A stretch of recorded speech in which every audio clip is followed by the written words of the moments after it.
Taxable income is non-retirement income, non-disability income, primarily W-2.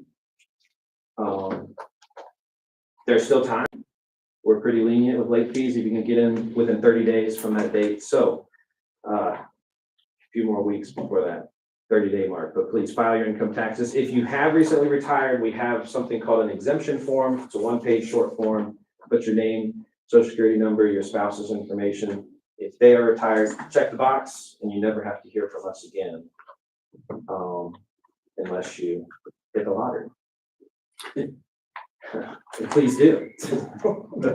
Please do. It'd be great for the local economy. That day I'll resign. Any thoughts or questions about the auditor's report for month? Go ahead. Okay, in terms of the total expenses exceeding the total revenues, were there any unexpected expenses in the month of March, or did it just happen to shake out this way? It did not just happen to shake out this way. I will answer that. Unexpected is not a term I would use for this. In general, expenses are higher than revenues for, what is it, April, for about 7 months now. That gap has grown actually in the last 2 to 3 months. It is unfortunately primarily wages. There's not a lot of overtime. In fact, the overtime is down this year across the building. But unfortunately, there are significant wage increase costs. And also, unfortunately, actually, as me and Mrs. Powell had to stress and sweat about last year, as she knows all too well, $1 in wages is not $1. $1 in city or government or even private sector wages have 1.5% added for Medicare tax that we pay, the employer, the taxpayers. And then for safety officers, 19 to 24% pension cost. So that's basically a quarter on top. If you're a service worker, it's 14%. And then the city picks up 2% additionally for all of those folks on the pensions.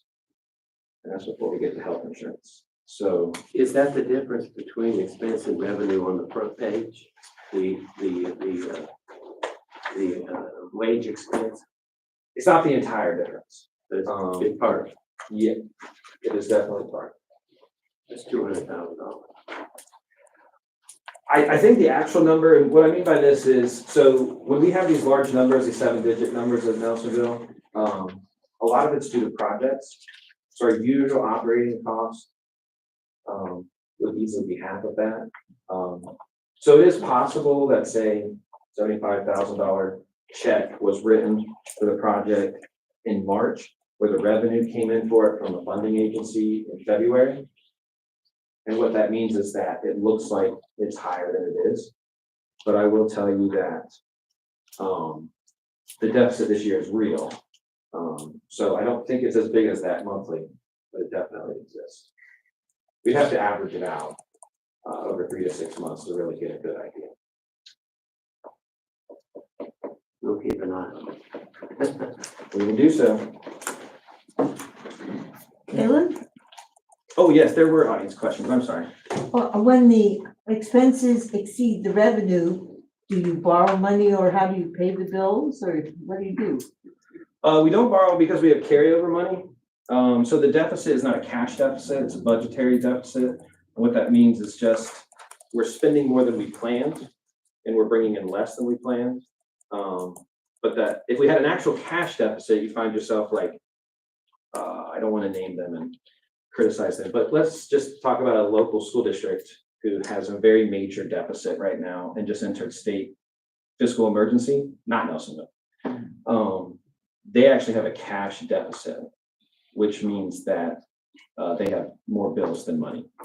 Unfortunately, we're nowhere close to that. So the bills do get paid somehow, even though you don't have the money, the income to pay them. They get paid, and it's mostly because of the carryover. So we brought over $6 million from the year, 6 point something.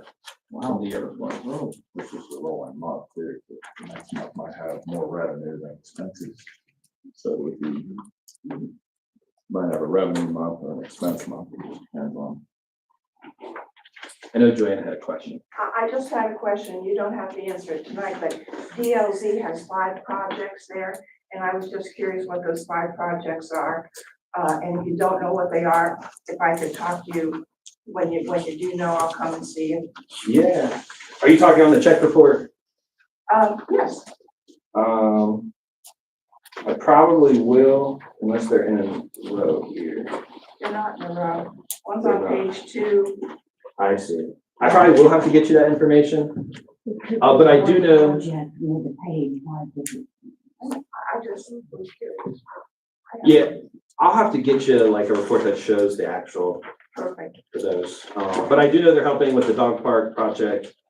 All the phases of the water project, but I believe we're in 2 of them. And are we in 2 phases of the sewer project? Yeah, so it could be any of those things. Oh no, we've handed over the Canal Street project to ODOT. So, Thank good you. question. When we see an individual's name on the, check report, could that indicate like a contract, a reimbursement, wages, any of the other things? Could be any of those things. Okay. It also could be, some individuals have businesses that they use a business name for, but they're W-9 or basically they don't actually have an official business. It's a DBA doing business as. Okay, And so if their W-9 says that they're an individual with just their name, say, John Smith, running an electrician company, it would be written out to them. okay, And that's to create an environment in the books, which really did not exist for some time there, where basically things match. So if the IRS says, why did you pay John Smith? And we have no idea who John Smith is, we know them as SEC, Smith Electric Company. It'd be quite difficult to actually match unless we're using their social security number. Which is not typically how you correspond with other agencies. So we've tried to create an environment where if that's what their name is, and that's what they file their taxes under, that's what the check is written. Hopefully that makes sense. no, it does, yeah, thank you. I think just one more question, when we see something like the Ohio Power Company show up several places, is that like power service to different facilities, or they're all on different accounts? They are unfortunately all under different accounts. Okay. But we do have one large one. It usually runs between 10 and 20,000. That's what we call our combined listing. And the reason unknown to me, only known to probably a software engineer, AP software can only combine some of their accounts and not their others.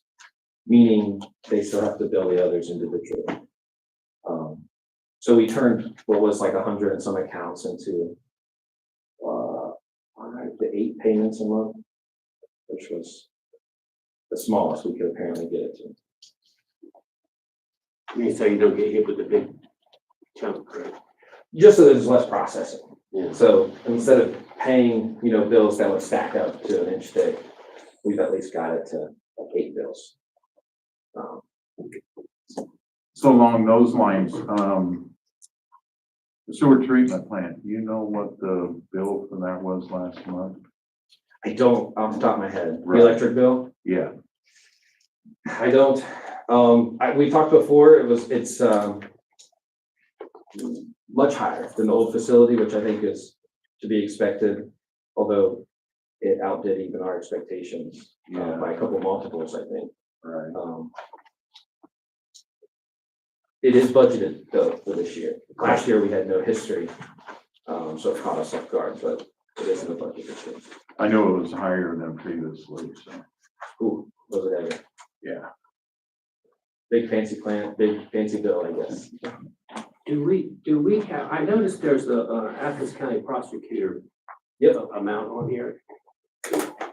Is that, money we pay the prosecutor to prosecute our traffic tickets and fines and stuff, you know what that is? It's a good question. That specific check in March actually was for forfeited evidence. So it's something, so I remember the documentation, Judge McCarthy ordered cash returns that was taken from somebody who was arrested, I believe for drug trafficking. And then state law says that a percentage of it has to go to the agency who caught the individual, which would be Nelsonville Police. And a percentage of it goes to the agency that prosecuted the individual. That check would be giving the percentage back to the prosecutors, under Judge McCarthy's orders. So did we make money on? On that one, well, and it could have been multiple, I don't know if you remember. I can't remember, it was multiple cases, I think it was not very many, if it was. I think it was like $5,000. To the Athens County prosecutor. prosecutor, $5,276.80. Yeah. The amount we got would not be the exact same amount, but it would be close, because I think it's a 60-40 split. And then that goes back into our holiday. It does, it has to go into a drug enforcement fund, under the state law, which is, I believe, I don't want to speak out of turn. But it's somehow named the 420 fund, drug enforcement fund. I was not on council when I was named. Don't blame me, in other I words. was not on the- Mr. Sappington, Yes. just to kind of tie the loose threads for Mr. Flowers' excellent question. So because the person was arrested by NPD, NPD is the one who took the cash out of his pocket or bag or whatever it was in. So NPD had custody of the cash. Because it was a felony drug offense, the county prosecutor prosecuted it. So the cash was in NPD's hands and NPD keeps its share, and then the city just has to write the check to the county prosecutor.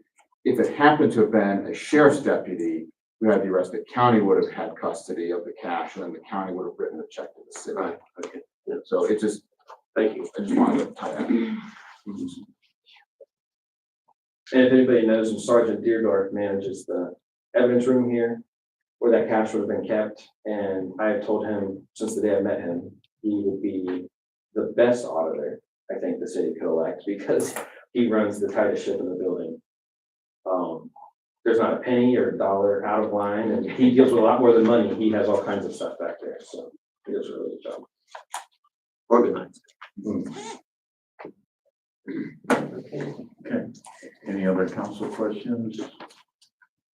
Is there any other citizens' questions? Mr. President, I need a motion and a second for the credit card report.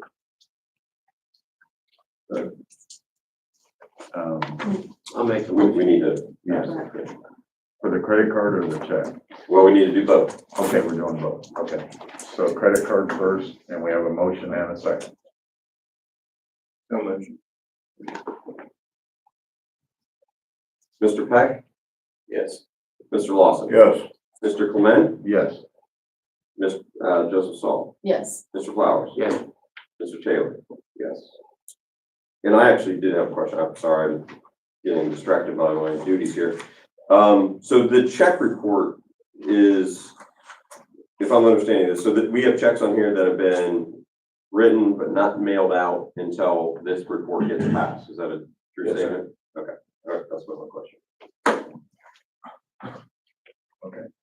So we need a motion to accept the check report. So we, Second. Mr. Lawson. Yes, go ahead. I do have a question. So there has been some questions about the check report and what Mr. Taylor just addressed. So we send the checks out once a month? Is that correct? Generally speaking, yes. So if it's an electric bill for the water plant, I'm not gonna let the water plant get shut off. Council would have to get a court order to stop me, I guess, on that, but water and sewer plant, police and fire, I mean, those are important operations, but, keeping the lights on, vital, so. Things like that, they do get sent, but the vast majority, in fact, creeping up on 100%, yeah. Mostly, we put them in the pipeline, and I want them to get one final review. Okay, so in July and August, council does not have a second meeting either of those 2 months. So how do we handle that if it's skipped a month and we do this the second meeting of that month? If that makes sense on my question. Well, in my email to council, it wasn't my idea. Don't really remember because it might have been Mr. Rhodes, or the city managers. But the suggestion was, that council could have the report put in front of them at any meeting. It's typically the shortest part of the report. I think it was longer tonight because a lot of questions and correspondence drew more eyes to it, which is good, because you guys have really good questions, you folks. So that's a long way of saying, my suggestion would be, if council's open to it, to see the report more regularly. Well, that kind of leads to my next question. Can we accept the check report at the first and second meeting? So there's not a long gap, like a month that the checks are sitting there? Yeah, council governs itself, so that would just be up to you guys. Why don't we just meet on the second meeting of July and the second meeting of August? Actually, the charter states that Has to be the first. that there is no second meeting in July and August Well, unless if a we- special meeting is needed. I understand, but if we have our first meeting toward the end of the month rather than the beginning of the month, then we can still get his reports, right? Am I seeing it wrong or what? Yeah, so the charter dictates the I meetings understand for that, July and August. So we would have to not have the first meeting, and the second meeting would actually be Be a the first special, meeting. no, it'd be a special meeting. It Oh, it'd be a special would meeting? be a special meeting, because it's not a regular scheduled meeting. Well, that's what I was saying. But if that's the case, the agenda has to be very specific, then, so whatever's not on the agenda in a special meeting cannot be discussed. Right. And if I'm correct, the charter already says that those meetings are established. So. we would Council have- may organically have a need for a special meeting because council will have to accept, whoever the city manager is, the recommendation for my replacement in August. Because you won't want to do it, I imagine you won't want to do it after August and September, October, because then there's just a vacancy. So there may be a need for additional together time. Plus, Well, I think at this point, I'll support passing the check report tonight, but I would suggest that the finance committee meet to discuss this policy. Sure. I'll agree with that. Okay. All right, so do we have the motion on the floor to accept the check report, correct? And a second. And And a second, all right. Mr. Lawson. Yes. Mr. Clement. Yes, Ms. Joseph Saul. Yes, Mr. Flowers. yes, Mr. Taylor.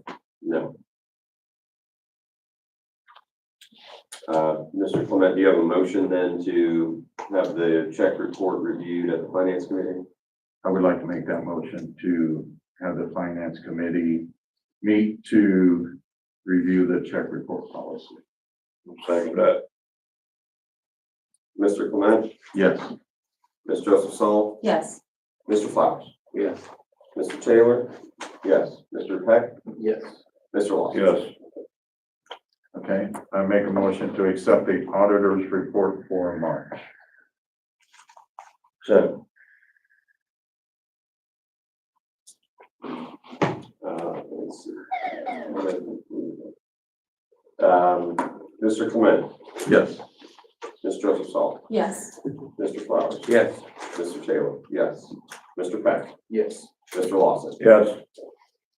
Thank you, folks. Thank you, Mr. Sally. can I ask a question? Yes. So before the, April 14th meeting, I do remember receiving a check report, an auditor's report for February. But we got Mr. Sappington here to discuss it with us. I don't remember. I mean, we didn't act on it during the, April 14th meeting. Was that approved in March? The last check report was the end of March. In the March, and I believe we did vote to accept it and Okay. approve the auditor's report, yes. Okay, just making sure. All right, citizens' comments, we ask that you, keep your comments to 3 minutes. Mr. Clement, can I go first, so I don't forget, we have one that needs to be, read. I think we're gonna do that, or you wanna do that now? Is that- That's citizens comments, correct? Yes, Okay. Can I read this one first before we, yes, please, go ahead. that way I can read and take notes later on. Okay, We had one, individual one citizen that wrote in, to have a comment read, and I'm gonna read this. Last Monday, April 14th, 2025, the council returned from executive session and approved a motion made by Greg Clement to authorize the city attorney to take action to litigate Greg Smith's frivolous and baseless demands. I have never made any demands. While doing my taxes, I discovered that I had not been paid for my service as council president. I considered this just to be an oversight and asked that the auditor could please make a correction. An attorney that represents me on other matters then received a nasty 3-page letter from the city attorney threatening legal action if I didn't withdraw demands that were never made. Both the auditor and the city attorney stated that it would be unlawful to issue the pay that I had rightfully earned. I have asked them to show me the law and any other legal authority as to why paying my salary was illegal or wrong. I would never ask anyone to do something illegal. I also researched IRS rules online, and it's my understanding the city does not need my permission to withhold and forward federal taxes. However, the city is in possession of my W-4s. Instead of making that explanation, I was met with threats from the city manager and a motion by the council. You are free to join me in asking for that explanation. Otherwise, you are attacking a citizen for simply asking public officials to explain their actions. I find such behavior abhorrent and in conflict with a public official's oath of office. I am still waiting to hear what exact law, regulation, or legal authority would make my pay illegal or improper. I do not think there is anything frivolous and baseless in asking for that explanation. While I think public officials should be transparent and provide transparency, I struggle to find a reasonable explanation as to why you would choose not to provide that explanation. You are free to choose your own path. That was from Mr. Greg Smith. okay, so at this time, for a complete record, do I have a motion to instruct the city attorney to read the complete text of the letter he sent and which is referenced in Mr. Smith's letter? So I need a motion. I'd like, a motion. You make a motion? Second? And this is a motion to Read the letter. To have Mr. Rowe read the letter he had sent to Mr. Smith.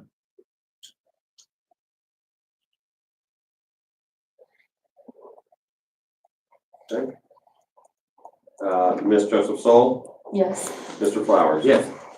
Mr. Taylor, yes. Mr. Peck, Yes.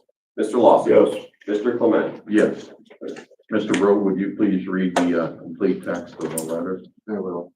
This is dated April 10, 2025, to Mr. Daniel Klaus regarding Gregory Smith's demand for back council pay for period December 2023 through February 2024.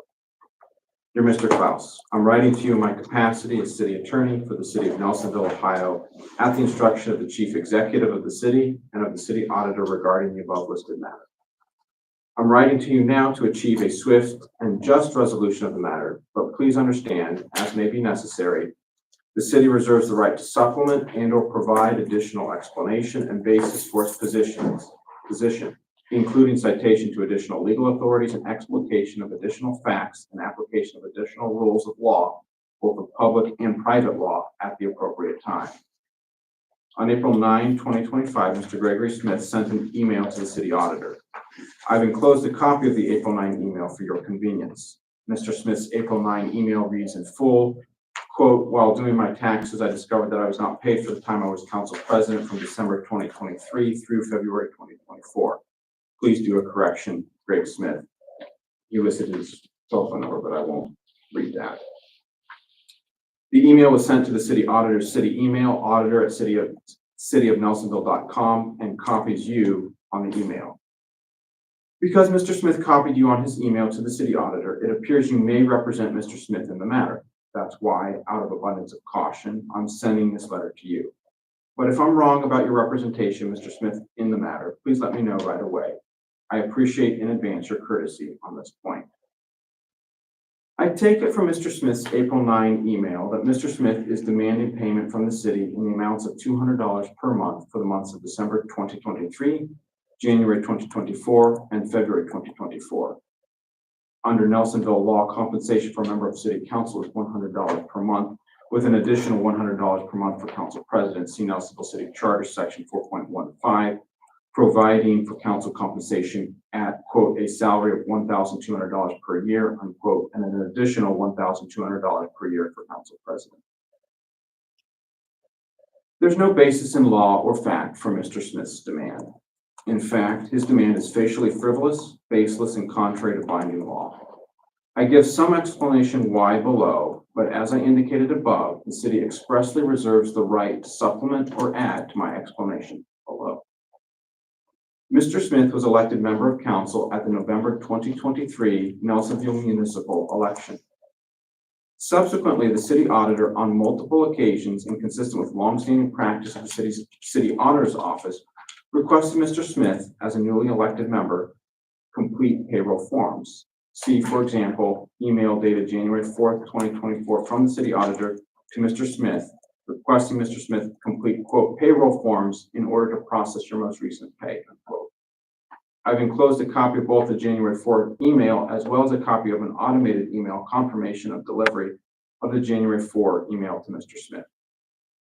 The city auditor made this request, again, consistent with longstanding practice, so the city auditor's office could process Mr. Smith's council pay. The city auditor's office's practice is to process council pay for a particular member only after the member has completed and submitted the payroll forms to the city auditor's office for processing. Mr. Smith never complied with the city auditor's request and never completed the payroll forms. Accordingly, due to Mr. Smith's failure to complete the payroll forms, the city auditor was unable to process any council pay for Mr. Smith for the period of December 2023 through February 2024.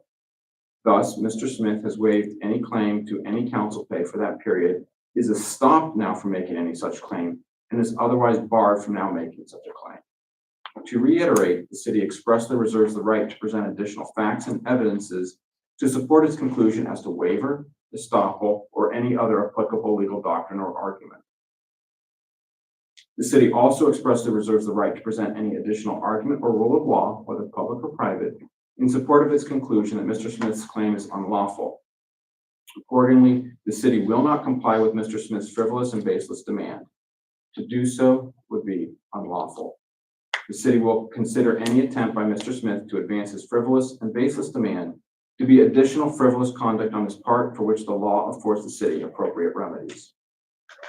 The city has already incurred unnecessary legal expense in response to Mr. Smith's frivolous and baseless demand. Accordingly, the city expressly reserves the right to seek all applicable remedies to which the city is entitled to under the law. As appropriate, those remedies include, but aren't limited to, sanctions under RC 2023.51, RC 2023.52, Civil Rule 11, or other applicable law.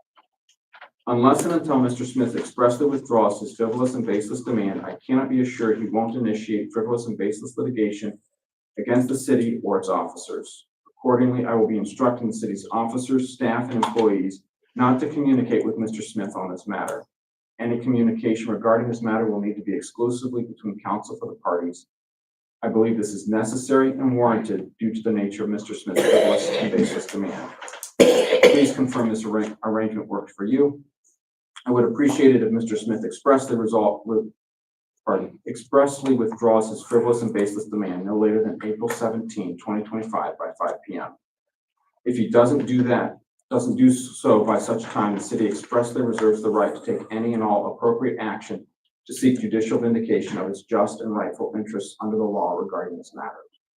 Thank you very much for your attention to this matter. If you have any questions or need additional information, please let me know.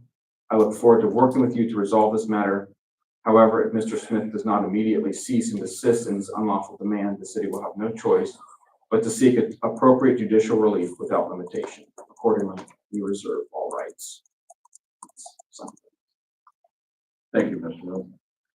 Do I have a motion to include the complete text of Mr. Smith's letter and the complete text of the city attorney's letter into the minutes of tonight's council meeting? So moved. Second. Mr. Flowers? Yes. Mr. Taylor, yes. Mr. Peck? Yes. Mr. Lawson? Mr. Clement? Yes. Ms. Joseph Saul? Yes. Can I ask a question, Mr. Rowe? I'm just using common sense. I don't know a whole lot about law and stuff like that, but if we're talking about $400, is that correct? 500. Well, yeah, for a month that he was not the council president. So, well, why can't he just fill out those forms and? Because he told the city he waived it a year ago. He agreed to waive it. Oh, waive his wages, Correct. waive those wages. Waive the pay and Oh, any I didn't know. benefits. Yeah. He has separately threatened to file a complaint with the Ohio Attorney General and PERS. If he does that, that's fraud. Well, I was just using common Sure. sense. What, $500? I mean, I pay him that. I don't understand why it's an issue myself. I don't either. It would be unlawful for the city auditor to issue the payment. If he were to do so, council would be that would be a for-cause basis for removing him. So did he waive it while he was on council? Yes, I believe on December 9th of 2023. He said, I don't need the money. Correct. And he signed forms saying this. We have those forms.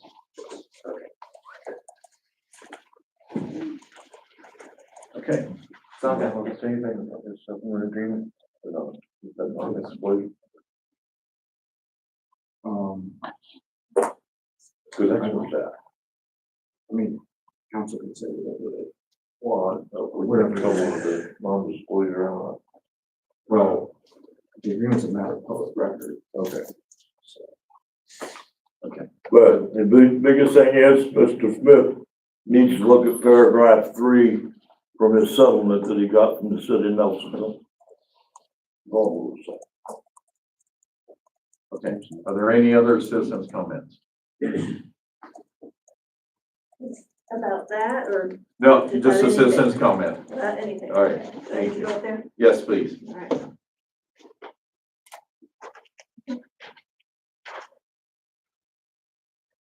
I'm Ann Judy. I live on Fayette Street.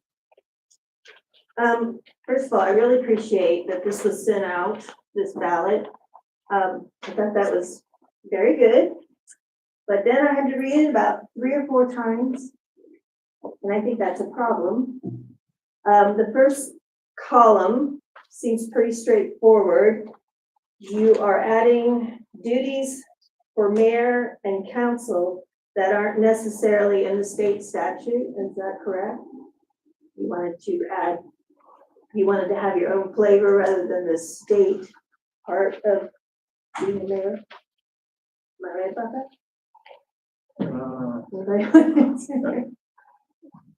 I'm gonna deflect to Mr. Rowe. If I understand the question, is the purpose behind issue 4 to create a mayor form of government that's similar to but distinct and different from the what the statute says. Correct. I- My understanding was you wanted this smooth transition. And you're obviously adding things because there is a state statute for mayors.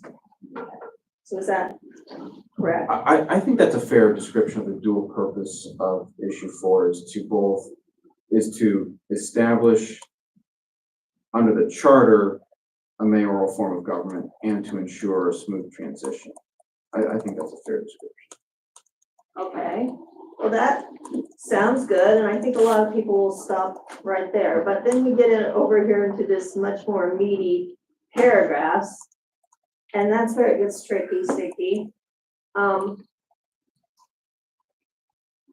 By enacting this amendment, this is the last paragraph, to the City of Nelsonville Charter, ordinance number issue 23 shall henceforth be repealed, which is what we voted on.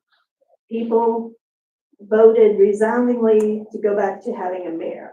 That was issue 23. But you're saying that if people vote yes on this proposed ordinance, then there will not be a mayor. That is repealed. Am I right? That's incorrect. The section of issue 4 that includes all of the details for the creation of the mayoral office as a transition away from the city manager office. That would all still be part of it. I just want to check in because you're looking at me like that doesn't make sense. No, it doesn't. And that's why I think people are confused, because I've been hearing people say, no, yes, by enacting this amendment. So it would have been a yes vote, correct? All right. To the City Nelsonville Charter, ordinance number issue 23 shall henceforth be repealed. That's right. Yes, so the mayoral position would be not as it's described under the Ohio Revised Code, but as it's described in the text of issue 4, which would amend the charter. So no matter what, Correct me if I'm wrong, please. is that right? But let me put a layman's term. What's Okay. happening is, we're going to mayor one way or the other. Okay. Okay, whether we do it under the statutory or whether we do it under a charter. Charter gives you, the citizen, better control of our government. The only thing with the repeal of 23 says, we're gonna not go to statutory form of government. We're gonna stay with the charter form of government, which we will go through and dictate how we set up things, instead of having the state dictate to us how to do it. Okay. For example, the Ohio Revised Code doesn't include term limits for the default mayor position, as far as I understand. But issue 4 does restrict them to 3 consecutive terms. Okay. And council members' term limits too. There was no council member limits before. This will be very similar to Athens. So Okay. you'll have a mayor, you're still gonna have a charter, you're still gonna have council regardless of whichever direction you go. With the mayor, you still have a council. But with this, you'll have the mayor, you'll still have council, they'll all have term limits now, which we don't currently have. Okay. And Mr. Lawson's correct. Instead of the state dictating your rules, the charter allows you to dictate your own rules. So it's called home rule. You get to kind of make your own decisions within your community. And it can be stricter than what the state, puts on you. So that's the purpose why we've been stating, while some of us have been in support of keeping the charter, because you have more control here locally. So it's still moving into a mayor form of government. Okay, thank you for that. Yes. And But you're still negating the 860 people that voted to go back to a statutory form of government. Well, similar to this issue, where some people are confused by the issue. Well, that was your ordinance. Many people were confused about the But those original. We can your have words. one person speak at Okay, a time. yes. Those were your For the- ordinance. For the One benefit person of at a everybody time. who's trying to listen. everyone who's trying to listen. Yeah, just one person. So I can speak? You can, just one at a time, please. At this Order, just one request. person speak at a time. Well, then, let me say something. The vote for the overwhelming majority of people voted for a mayor statutory part of government, which means that throws it back to the state. Is that what you're saying? Mhm. I would like to add something in terms of the phrase overwhelming majority. Yes, the overwhelming majority of the people who voted on issue 23 voted in favor of it. However, a number greater than 860 people did not vote at all. But that's the way of election. That is the way of That's the way elections. it is. If we're going to be referring to an overwhelming majority, I just want to make sure we all understand what that is. The overwhelming majority of Nelsonville residents who can vote did not vote in favor of, They just did not vote. either You vote, did can't not say they vote. weren't in favor or not, you know, we don't know. Exactly. If voter turnout was higher, we don't know. We can't make claims about what the majority of people actually. Well, then maybe you can answer one more question, I'm so sorry, but no, if people vote no, what happens? It's just gonna go to the state type of government, If it's a no vote, issue 23 is in place. right? And issue 4 will be defeated. But there's also, right towards the end, there's a paragraph that states that you can transition to a full statutory form of government down the road. So as stated earlier, it's in there, Mr. Flowers. I know it's in there, but they've already done that, Mr. Clement. Yeah, I was gonna say, we voted on that. But again, by keeping the charter form of government, we maintain home rule. If you vote no, we lose home rule. Well, Would and, we and have, goes oh, away. sorry, no, you're fine. Go ahead. One at a would we time. have, exactly. Would we have these same questions if, say, issue 4 fails, issue 23 goes into effect next year, and then there is a referendum by the people of Nelsonville to enact a new charter to return to home rule? If the people of Nelsonville decided that they wanted to return to home rule after we have done away with it, would we be asking if that's overturning the will of the people, or is it just considering a new idea? Everybody can still say no. This just gives us an opportunity to have the most control we possibly can over it ourselves. Either way, we're getting the same thing. The question is, do we have our hands on the reins, or are we going to mostly state regulations when we swap? That's What it. does Athens have? They have what we, issue 4 would be. What we're trying to get. Yeah, they have charter form of government. The other thing too that we've tried to explain and express is that in, the issue 23 language, the 4 lines that was on the ballot, there's no transition period. So when we first went to the charter form of government 30 years ago, there was a 3-year transition period from a statutory form of government to the charter. So it allowed you to transition. The other issue is the charter doesn't allow this body of government to abolish itself. There's nothing written in there to allow us to do that. So that's why we're having trouble just giving you what you voted for, because there's nothing written in there that allows us to do that. So we're trying to make that happen with issue 4 to allow for that transition period to full statutory form of government, if that's what everybody so chooses. But the challenge is this has never happened before. It's never happened. So there's no record of it. So this is unprecedented. So we're the guinea pigs. I would like to add, the council formed the ad hoc commission, and they've been meeting, I'm not sure how many times, we'll have a report here shortly. If you have questions about what they are working on, you can watch the meetings on YouTube to catch up on what they've been working on. Well, I just want to say, it seems to me that if you had stopped right there you would get what you wanted. You would have the new, the home rule, you would have that. But when you start putting in things about, well, we're gonna repeal everything, or we can, I don't know. That's where I think people are getting upset and confused. We Do believe, you want to speak to why, amending So I- the charter would repeal? sure, I can address, let me just say at the outset, the form of government for the city is not up to the city attorney to decide. It's not up to the council. It's up to only the people and only the people. So, and the people don't owe an explanation to anybody of why they are making a particular choice. They just have the right to choose. So let me just preface it with that.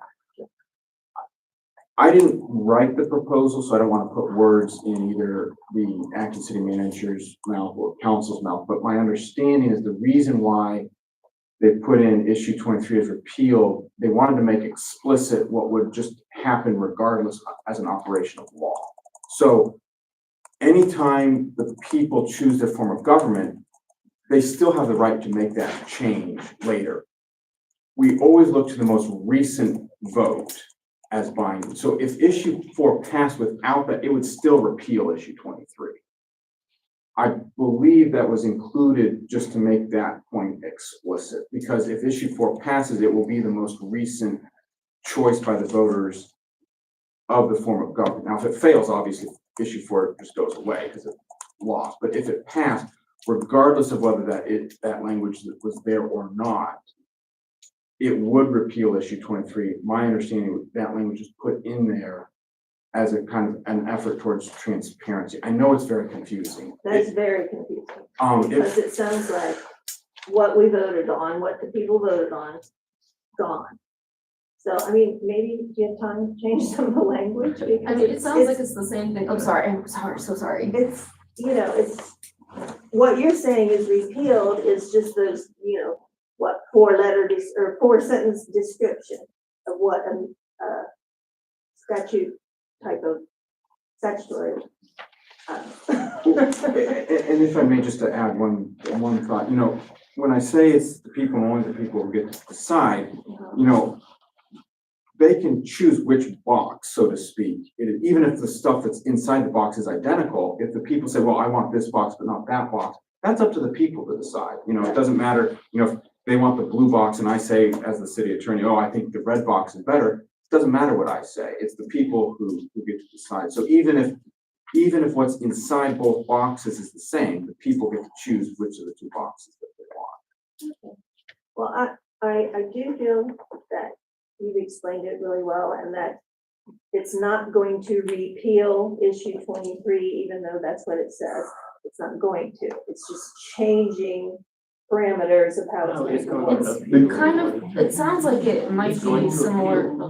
It is, Yes, but, it is. but there's still going to be a mayor. But Just- Yes, the city manager, man. No, Tony, what? The city Okay. manager is abolished, there will be a mayor. The city manager is abolished. The mayor will be the city manager. No, the mayor will be You're just the. calling him something different. But the mayor will be elected and the city manager's not. Even under the statutory, the mayor's the city manager. They are both the chief executive officer of the city. As you can tell, I'm outnumbered on this. No, but this has nothing to do with it. Here's one thing, okay? No, it doesn't. Issue 23 says, Great. when we're gonna go vote, you're gonna go through and we're gonna have wards set up, and you're gonna vote for individuals from every ward. You're not doing that right now. Everybody that is going on for council coming up for November is at large. They're not set up for wards. The wards are not set up for Nelsonville yet, because the old wards have been deemed non-applicable because of the future census. When you go to statutory, you're gonna be going through and you can vote Republican, Democrat, whatever in that ward. As far as with the way the charter sets up, you are nonpartisan. And you are elected at large. And everybody that's running right now is running as at large. Your charters won't take into effect until at least, depending on what the term limit is, anywhere from 2 to 4 years. Because that's what you're electing the individuals for. And what you're gonna do is, once their terms comes up, that's when your awards are gonna kick in. They're not gonna kick in before that. Because everybody right now is being elected at large. So, and if you go by the statute, it says you'll have 3 council members at large and 4 from wards. Well, what wards are you gonna do? So are all the people going in right now, just 3 of them gonna be elected and the rest of them out the way? Or you're gonna have a council of 7 here? That's what issue 23 is up in the air about right now. Okay? If we get a yes vote on this, then we as council, we're done in November. I mean, there's only one maybe individual that I know of that's run for office again from this council. So they're saying that we're corrupt, we're this, we're that, we're gone. So you're gonna be electing your new government. Now, you wanna have a say-so in that government, then you wanna keep the way we are with the charter. If you want the state to go through and tell you how you run your government, then you go through and vote for it as you know. That's just the way it is. You want control? Yes. You don't want control? No. It's just that simple, because the way it was explained to having the wards and everything's not happening. It's not happening right now. Everybody's in at large. Mr. President, I think our 3 minutes is up. Yes, we interacted, so, Thank you. no, thank you. Citizens will still have control. Ms. Joseph Saul has one last. Yes, I just wanted to touch on the repealing, That word. yeah. In my mind, it sounds like it's similar to what would happen if a city established a 35-mile-per-hour speed limit on a road, and then later on established a 40-mile-per-hour speed limit on the same road, because the 40-mile-an-hour speed limit was enacted the most recently. The 35-mile-an-hour speed limit is no longer in effect. It was repealed. That's what you're saying? It's appeal, not repeal.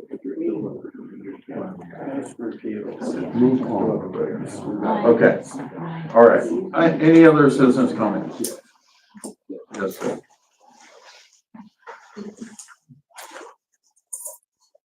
Welcome, new council folks. Hope you're having fun. Enjoying myself. My name is Scott Frank. I live on Railroad Street, and I'm here to complain about the payment schedule of the city. I was recently asked to conduct work for the city, and that was done in March. I was asked to provide competitors so the city could get additional quotes, which is actually pretty normal, as I do that for other government agencies. They've been asked because what I do is not very popular around here. In fact, I don't know of any local contractors within 40 miles that do what I do. So I provided that and eventually got the work. And then I completed the work and I turned in the invoice on March 27th. And I still haven't been paid. And then I did not see my name on the check report. So does that mean I have to wait another 30 days? Should be on there. Not show me because I read it 3 times. I will. Okay, so it's not on there. You know, even the state has a requirement of timely payment, and it's to pay contractors within 30 days. They even have a law about contractors paying their subcontractors, where they have to be paid within 10 days. But the city has no policy that I'm aware of. I did a public records request and asked for one, but I still haven't seen it yet. And there's nothing on the online codes. So and I know, by the way, I'm the only one complaining. It's not an actual factual statement. There's multiple contractors in the same boat. I'm just the one that came here because I'll be blackballed after doing this and they're not willing to do so. So anyways, the work was completed. We're 35 days now. I have no idea when I'm gonna get paid. I read every single check number on there. I didn't see my name on there anywhere. Maybe I'm missing an attachment, I don't know. So I was just more interested in knowing when I'm gonna get paid. You know, and you guys already brought up some stuff in your own discussion about, you know, the complications that could arise from this. You know, and just out of curiosity, well, there's 9 steps before work can be done. I don't know if you guys know that. The budget gets submitted to council for approval. Then council approves and appropriates the money. The money goes to the work center line item. The work center then figures out what needs to be done. They put in the requisition, goes to the city manager for approval, goes to the auditor for approval, gets flipped to a purchase order back to the rec center or to the work center. They have the work or goods executed. Then they put in their invoice back into the system, goes to the city manager, and then goes to the auditor again. And now it's got to go through council. Now that the work is complete. So my question is for other contractors, if you all vote no, what happens to the contractors that completed the work? Are they still, what mechanisms are there? And what safety is there for the contractor? And why would anybody want to do work for the city if there's no protections, there's no process to get paid, and so on. So, but I do want to touch on the 3 quote thing because I think that's a really good idea, but I don't know that that happens for everything. And so I'm really curious, you know, when, and I'll pick on all 3 departments, police, fire, and utility, when they decide to change their stickers on their vehicles again, do they get 3 quotes from 3 different places? When the carpet was cleaned and the floors were cleaned, was 3 different quotes acquired? Or 3 different quotes for select people? That is my concern. Ultimately, at the end of the day, I hope to get paid soon. I can tell you I'm not the only one. And I certainly hope I can see on this paper that I missed it. And then I will gladly tell you I'm wrong, even though it's still 34 days. Yes, sir. What, you said you do, a service that no one around 40 miles? Yes. What service do you provide, Scott? Decorative concrete. So, epoxy floors, like flooring, Oh, yeah, I've seen it, I've seen it. Where did you provide that service? utility department. You can do it in your water department and sewer department too, because it's all certified for those locations. When did you do it? March? 3rd week of March, 4th week of March. Invoice turned in on 27th. March. So, Don't we approve them before don't we approve that stuff before it goes out to, to be done? Does council approve it? Yeah, It's up to a dollar limit. that's true, yeah. I don't recall that off the top of my head. 70,000. How much is I think that? it's 70,000 now. Is it 70,000? 75, I believe. 75,000. so, and if I can provide an example of another government organization that I've worked with, they're much smaller and they have a group of folks that approve the work, and I wasn't allowed to start. So now, as soon as work's complete, the check gets cut the next day.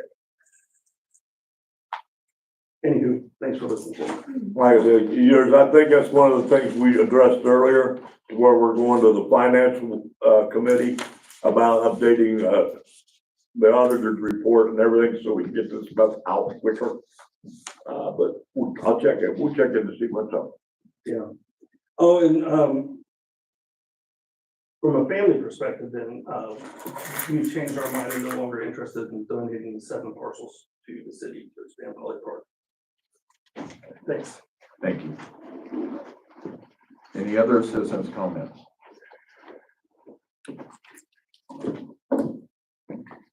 Business and organizational comments. I believe the ad hoc commission met last week. Mr. Courtney's here. Give an update. Well, thank you, Mr. President, members of council, Mr. Rode, and citizens. Good evening. My name is Reed Courtney. I am the chair of the Advisory Commission on the implementation of issue 23. To answer your question, Mr. President, we have met 6 times to date, and those meetings typically occur on the Thursday preceding council meetings. So that means our next meeting will be at May 8th at 6 p.m. Our meeting this previous Thursday, April 24th, was rather short, not a lot to discuss. As I explained the last time I talked to council, we really want to see what the outcome of issue 4 is before we start taking definitive steps in any one direction. With our next meeting occurring after the primary election, we will hopefully have clarity on, what the future holds for the city of Nelsonville, and we'll be able to then start, like I said, taking definitive steps, start writing down what we're referring to as a punch list of here are the problems we've identified of, what the, transition is going to, entail, and some of the potential solutions that council or the next council could take to address some of those concerns. I will raise for council's awareness that we do have a vacancy on our commission now. Ms. Addington resigned, I believe effective April 18th. I can confirm that. But we do have a vacancy now on our council, or on our commission. So we're currently operating as 5, and the ordinance that was set up for us establishes us as a 6-member body. So, and finally, action we took was we decided to schedule a town hall style meeting for city employees to be held on May 20th at 7:30 in the morning. That is an opportunity for myself and then anyone, or myself on the commission, to learn about some of the concerns some of our city employees have, as well as when we're thinking about trying to transition departments to conform with the way that state law requires them to be. They know their jobs better than I ever could, better than anyone on the commission ever could. Learn about what they do, how the various departments operate, and getting a better idea of how we change those. So with that, like I said, our next meeting is Thursday, May 8th at 6 p.m. I'm happy to answer any questions. You might bring up the League of Women Voters thing that happened yesterday. You know, if people are interested in the ward part of, the whole ward part of this Yeah, so, process. Mr. Flowers, the League of Women Voters held a forum at Hawken College at the Lodge yesterday to discuss about establishing wards for the city of Nelsonville. As Mr. Lawson was saying earlier in the meeting, the state statute requires 4 members of a city's legislative authority to be elected by wards. The state has a lot of laws and regulations about the way that wards are drawn, how they're made up, how they're supposed to look, and what the demographics of the voters within those wards, how they're supposed to be made up. League of Women Voters has offered to assist the city in drawing a proposed map of wards.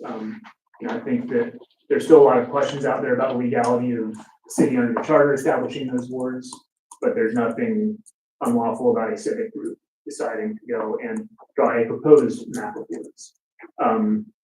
They did unveil a timeline there for their ideas to do that. Through April and May, I believe it was, they're going to, or now May and June, they're going to hold a handful more information sessions, as well as the actual map drawing process, where they will sit down in a public setting and work on, taking a marker and writing on paper as it were. So, and I believe it is in July, they're hoping to have those ready to present to you all. I will flag that they were made aware of the July and August single meeting rule that City of Nelsonville has. So whenever that is decided, how we're going to hold our council meetings in July and August, we just make sure that they're aware. They also was looking at issue 4. If it passed, it would be a different timeline. I don't know if you.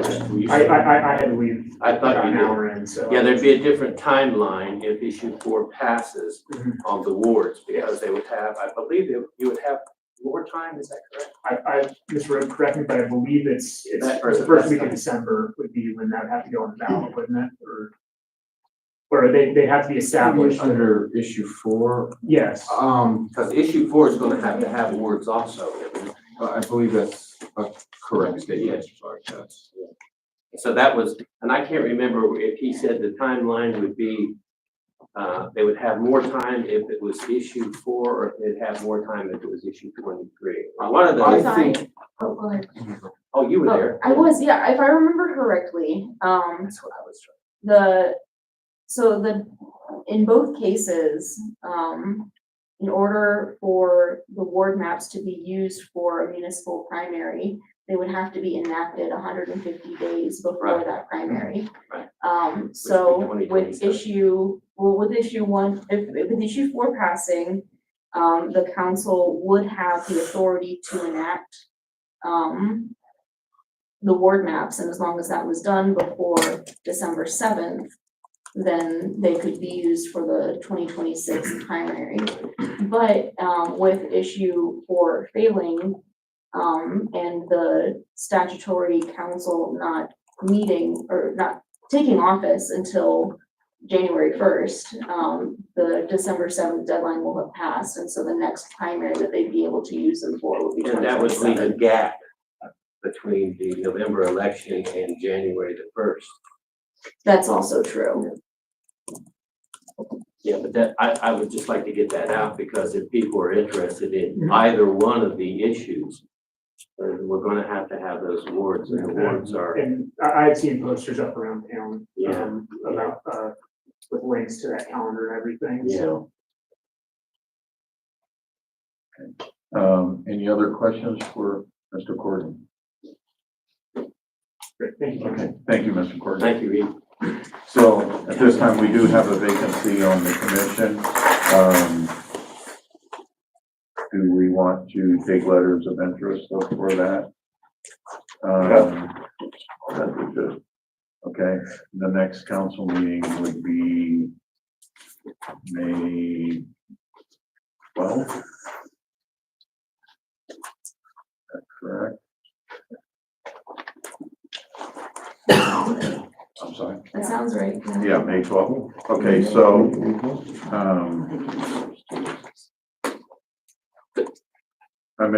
do we do that by motion? Or just announce it? Okay. So I want to announce that we'll take letters of interest for the ad hoc commission till May 12th. And then depending on what we have come in, we'll make a decision at that time and send those letters to the council clerk.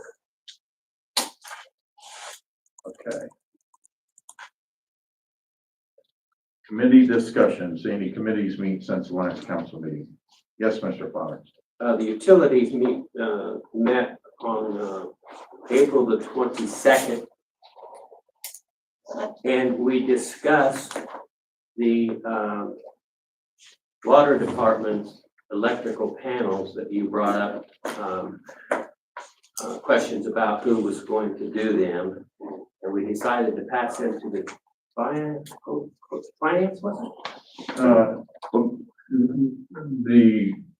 The work had already, the contract's already in place. We have a second reading on that it? tonight. Yeah, okay, yeah, And to go in and change all of that yeah, would be rather difficult. Right. This project's been in place and started quite some time ago. and it was a panel, right, that was electrical panel? Right, well, my understanding was it was going out for bid for them to start the work and everything else.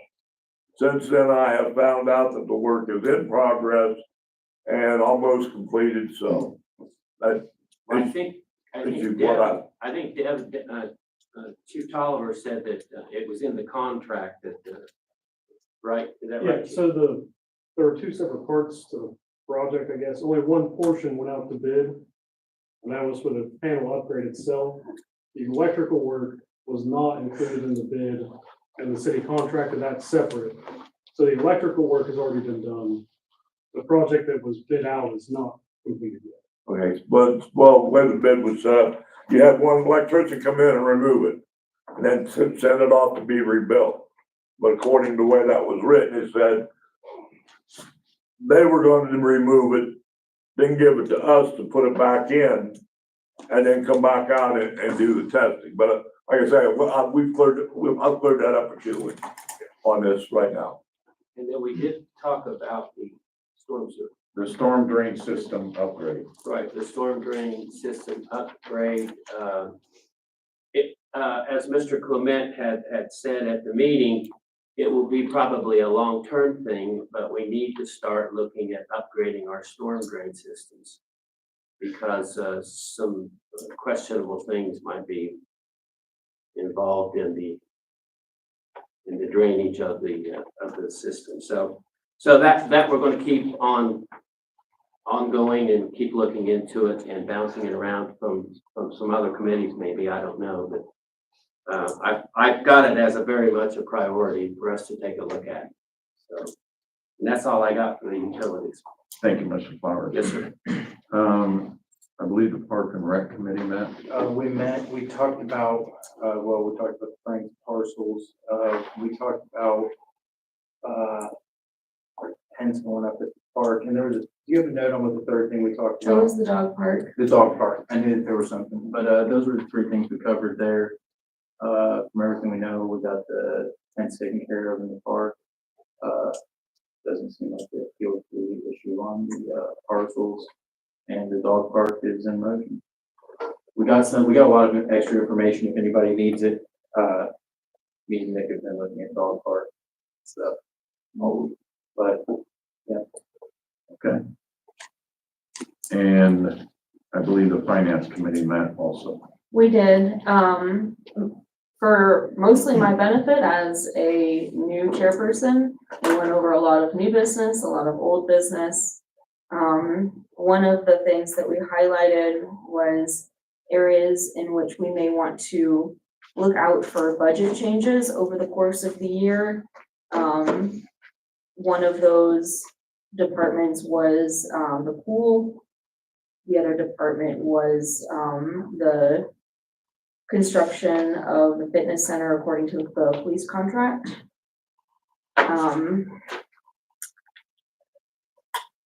There are ongoing projects, but there are no new capital projects on the horizon. So we are going to be creating a grant calendar just to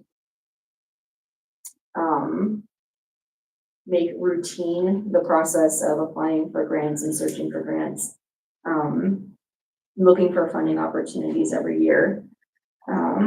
We discussed the need to update our city's comprehensive plan, something that is useful for applying to grants, but it is 20 years old and needs updating. We floated the idea of starting a steering committee to explore options for the comprehensive plan, but we have not taken an action yet.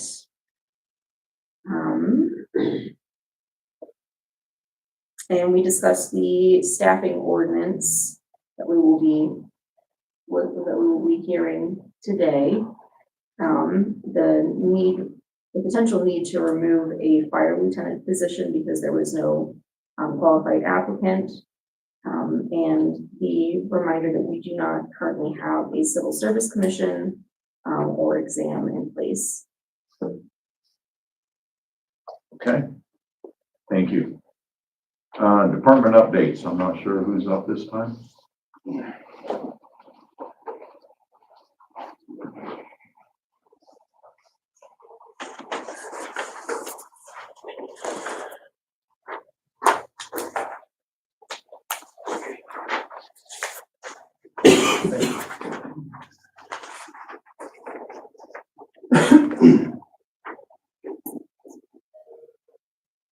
All right, since the last update, well, some of the stuff's gonna be the same, just continuing.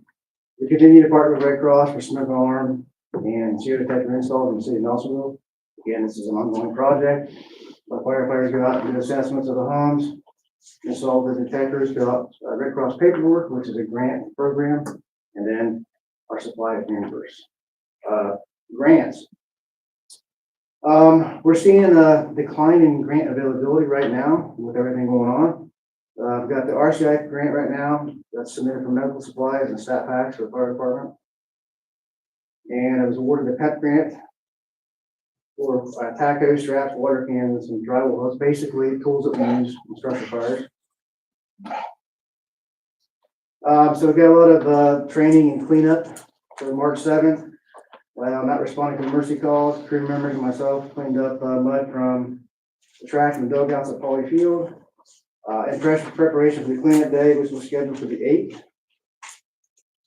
March 10th, we cleaned mud and trash out of the dugouts in the area at Crabtree Field. I believe somebody was on the radar to paint the dugouts, so we went ahead and cleaned that up. Joint training, in addition to the daily shift training that we log, we also host training events, including surrounding fire departments. Since the last update, March 16th, I taught a joint training on airbags and vehicle stabilization. The departments in attendance were the Milton Division Fire, New York Township Fire Department. April 4th, I attended a day-long annual Authority Having Jurisdiction seminar, which is basically a seminar, continuing education hours put on by Course in Fire and Security for fire safety inspectors and fire chiefs in the state of Ohio.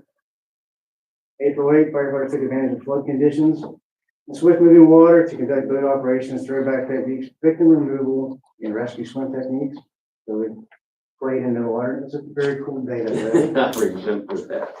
April 9th, firefighters conducted water shuttle, hose movement, and pump operations training while performing flood cleanup operations in preparation for the upcoming Chamber of Commerce Community Touch a Truck event.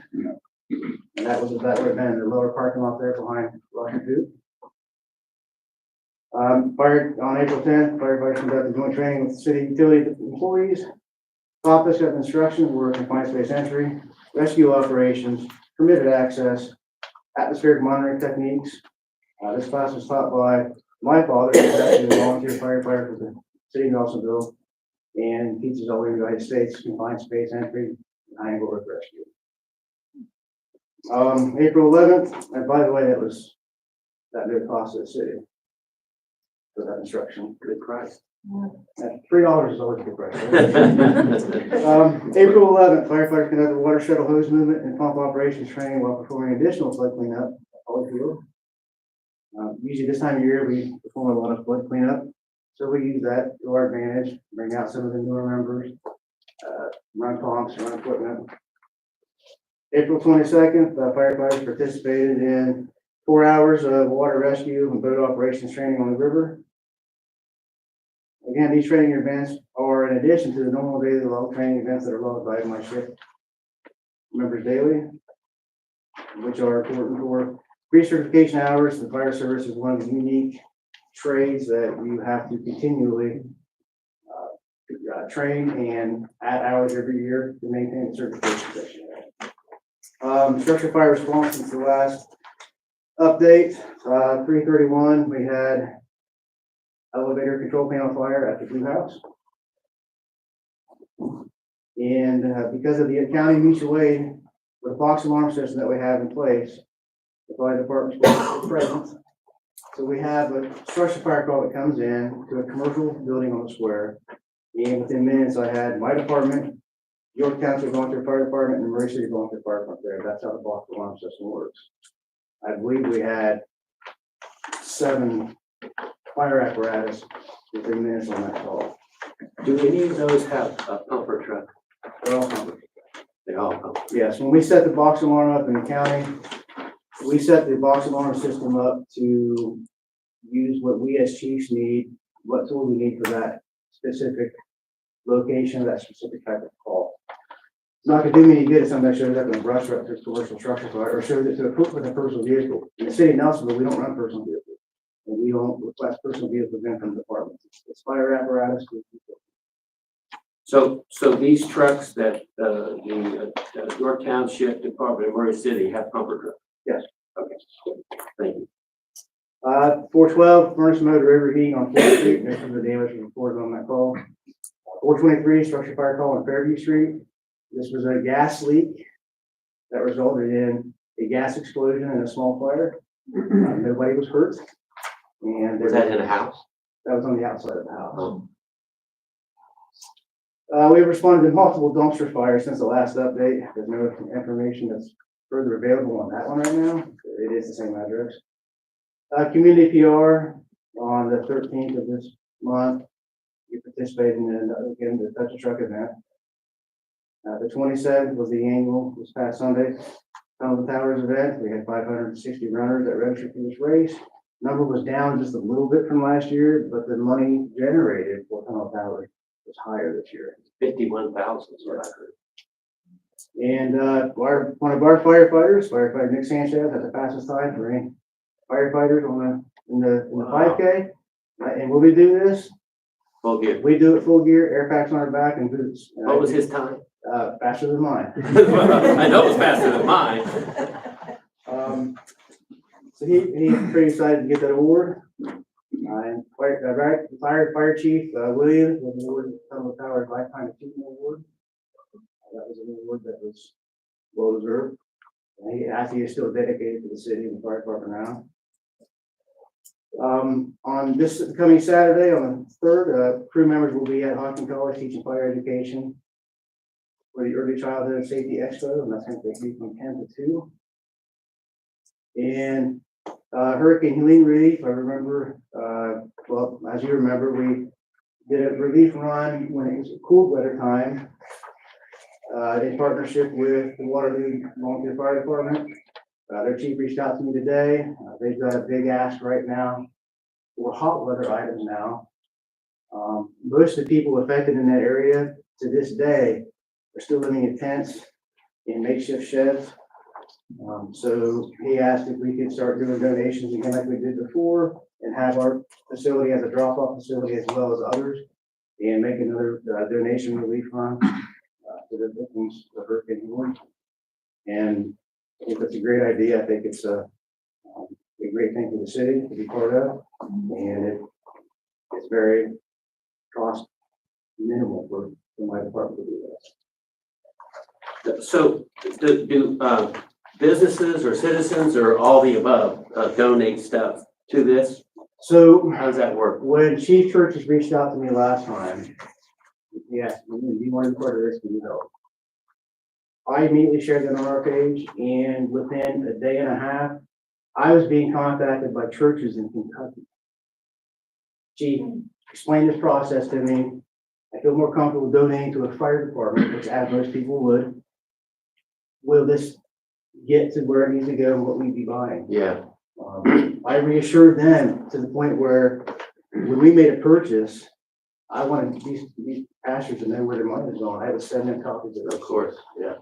So on our fire department page, I just updated today with a list of items that's being requested for the hot weather items now.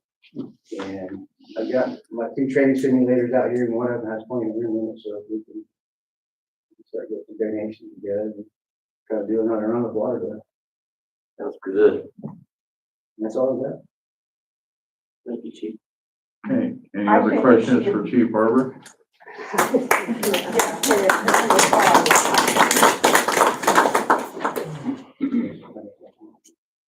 Okay, thank you, Chief.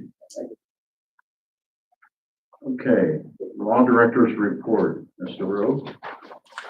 Yeah, just to kind of piggy off of Mr. Courtney's issue 23 commission report. Mr. Courtney is very helpful in reaching out to Representative Kevin Ritter, who is our, well, I should say the state rep for this area. Mr. Ritter had reached out to the Ohio Legislative Service Commission with several questions related to the transition in form of government. They did provide him a brief memo on a couple of those questions. Of course, they can't give legal advice. Their task is just to advise members of the state legislature, General Assembly. They can't give the city legal advice, but it's a helpful resource nonetheless. I think it's very helpful. I'm not sure. I'm not sure if it's entirely correct on all points, again, just given the complexity of the issues presented, but I think it's a very helpful resource. So I would, my understanding is the issue 23 commission is trying to ensure that it's circulated just for the public's edification. So anyway, I would certainly advise anyone reading to read the memo and the citations to law that it includes. I think they're helpful and informative. I think it was brought up with regard to the League of Women Voters meeting that was yesterday at the town hall. They did reach out to me, to their representatives, to explore the possibility of possibly posting on the city's YouTube page video of the event. I don't know if there's anyone taking, who is video recording it. I told them I'd facilitate it because I don't have control over the YouTube, page, but, I'll just work with the city manager, I guess, and yeah, other folks just to see. And I don't even know if there was any video, taken, but I just wanted to relay that I was, asked to that. I have, emailed to council members that's, per council's instruction, the statement I gave earlier in the meeting on the First Amendment. I can also provide members of the public or, press copies as well if they would, need that. I did want to follow back up on one point, that had come up a while ago. If you recall, when the city filed the, appeal with the Ohio Supreme Court with regard to the issue 23, litigation, the question was put how much that would cost the city. As I recall, the answer was, well, we didn't know at the time. It could be $10,000 or more. The total cost to the city was $3,060, so less than a third of what I had projected as the lower bound. I just wanted to report that to the council. One other thing that I'm working on right now, as council recalls, the city is a member of ORCA, and there have been legislation let me back up a little bit. There was legislation last year authorizing payment in terms of money for the city's annual membership fee equal to $1 per citizen as of the last census. Subsequent to that, there was a negotiation with ORCA that, in fact, the city's membership fee would be paid in kind through sewer service delivered to ORCA, and the city would take over maintenance of the sewer lines so that ORCA wouldn't be responsible for that. The legislation that did repeal the ordinance authorizing the cash payment to ORCA. So the city has no authority, the city auditor is prohibited by law from making any monetary payments to ORCA. I think my understanding is the reason no monetary payments have been made last year is because ORCA never submitted an invoice before the new ordinance was passed. ORCA did reach out, just wondering if the cash payment would be made. I think it's up to council, but the city auditor is bound by the current law. He can't make any cash payments for last year's membership fee.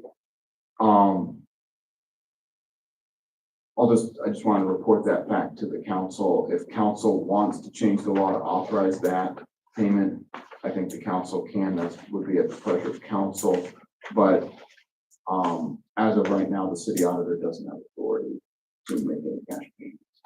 So we can, send that to the finance committee for consideration.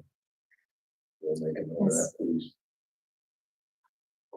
And then, as I indicated last meeting, I'd opened an internal investigation into a possible Open Meetings Act violation that occurred last year.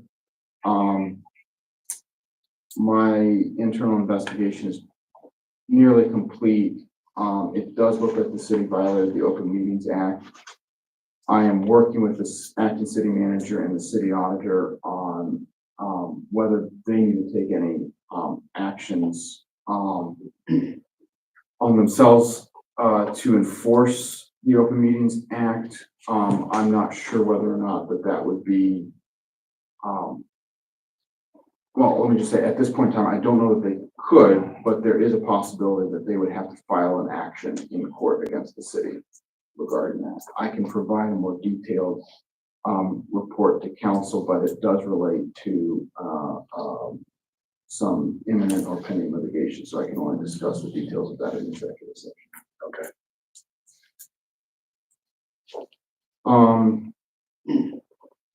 One other thing that I'm continuing to work on, I think there have been the question about the issue of felony conviction related to public office. I did want, perhaps unsurprisingly, because the law is variegated and complex, the issue to this question is also rather complex. Let me at this time just add this one brief thing. I had put out a statement just kind of referencing the applicable legal rules without providing anything more than just a restatement of what those legal rules were. There has been some discussion about a 1998 Ohio Attorney General's opinion. I think that opinion is a correct statement of the law, but that very case resulted in litigation that resulted in an Ohio Supreme Court opinion. As a result of that Supreme Court opinion, the very person who was at issue in that Attorney General's opinion, the Supreme Court held that person should continue to keep office. That's not in conflict with the Attorney General's opinion, but it indicates the complexity of this area of the law. What I would say at this time is I do not believe council has any authority under the charter to do anything in that. I say that for two reasons. Number one, under the charter, removal of an official can't be done by the city attorney. The city attorney has no jurisdiction to act on it. It has to be either the county prosecutor or special counsel. The second reason why council doesn't have authority to do that is there are four bases for council to take action. One is failure to have the requisite qualifications set forth in the charter. The other is a felony conviction. I think it's very clear under the charter that the felony conviction refers to a felony conviction that occurred while in office, not prior. Because of that, the three qualifications in the charter are continuously a resident for 1 or more years, continuously a qualified elector for more than 1 year, or does not hold an incompatible office. The fact of the matter is a felony does not automatically disenfranchise someone. So someone can be a qualified voter and therefore qualified to sit on council under the charter. That's a separate issue from what I was just talking about with that 1998 Attorney General's opinion and what I would call the litigation that resulted from that was the Rossi case. And the Rossi rule, in fact, which was just last year, the Supreme Court affirmed the Rossi rule, which holds that someone who has a felony conviction may remain in office if the office holder is restored to competency midterm. That's the law. That's the law of the land in Ohio.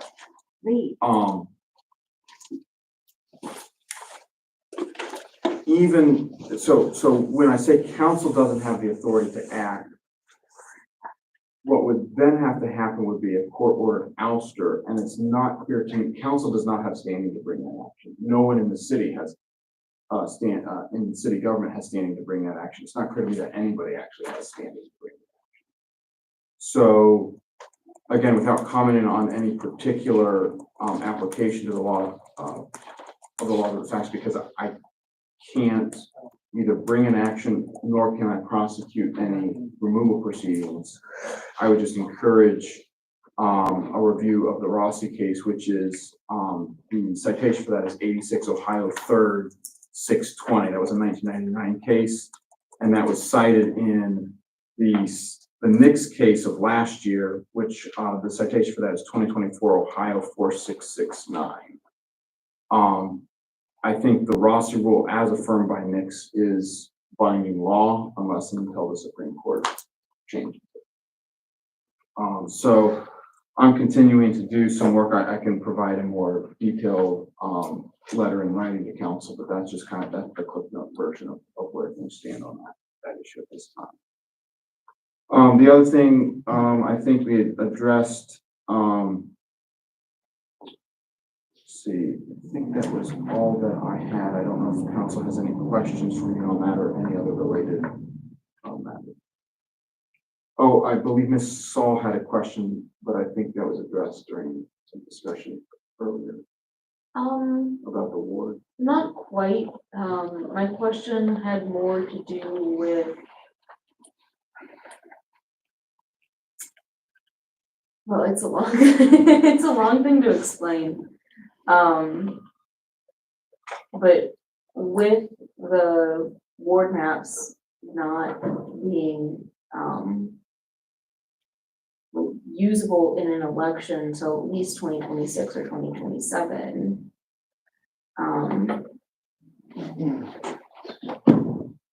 Logistically, if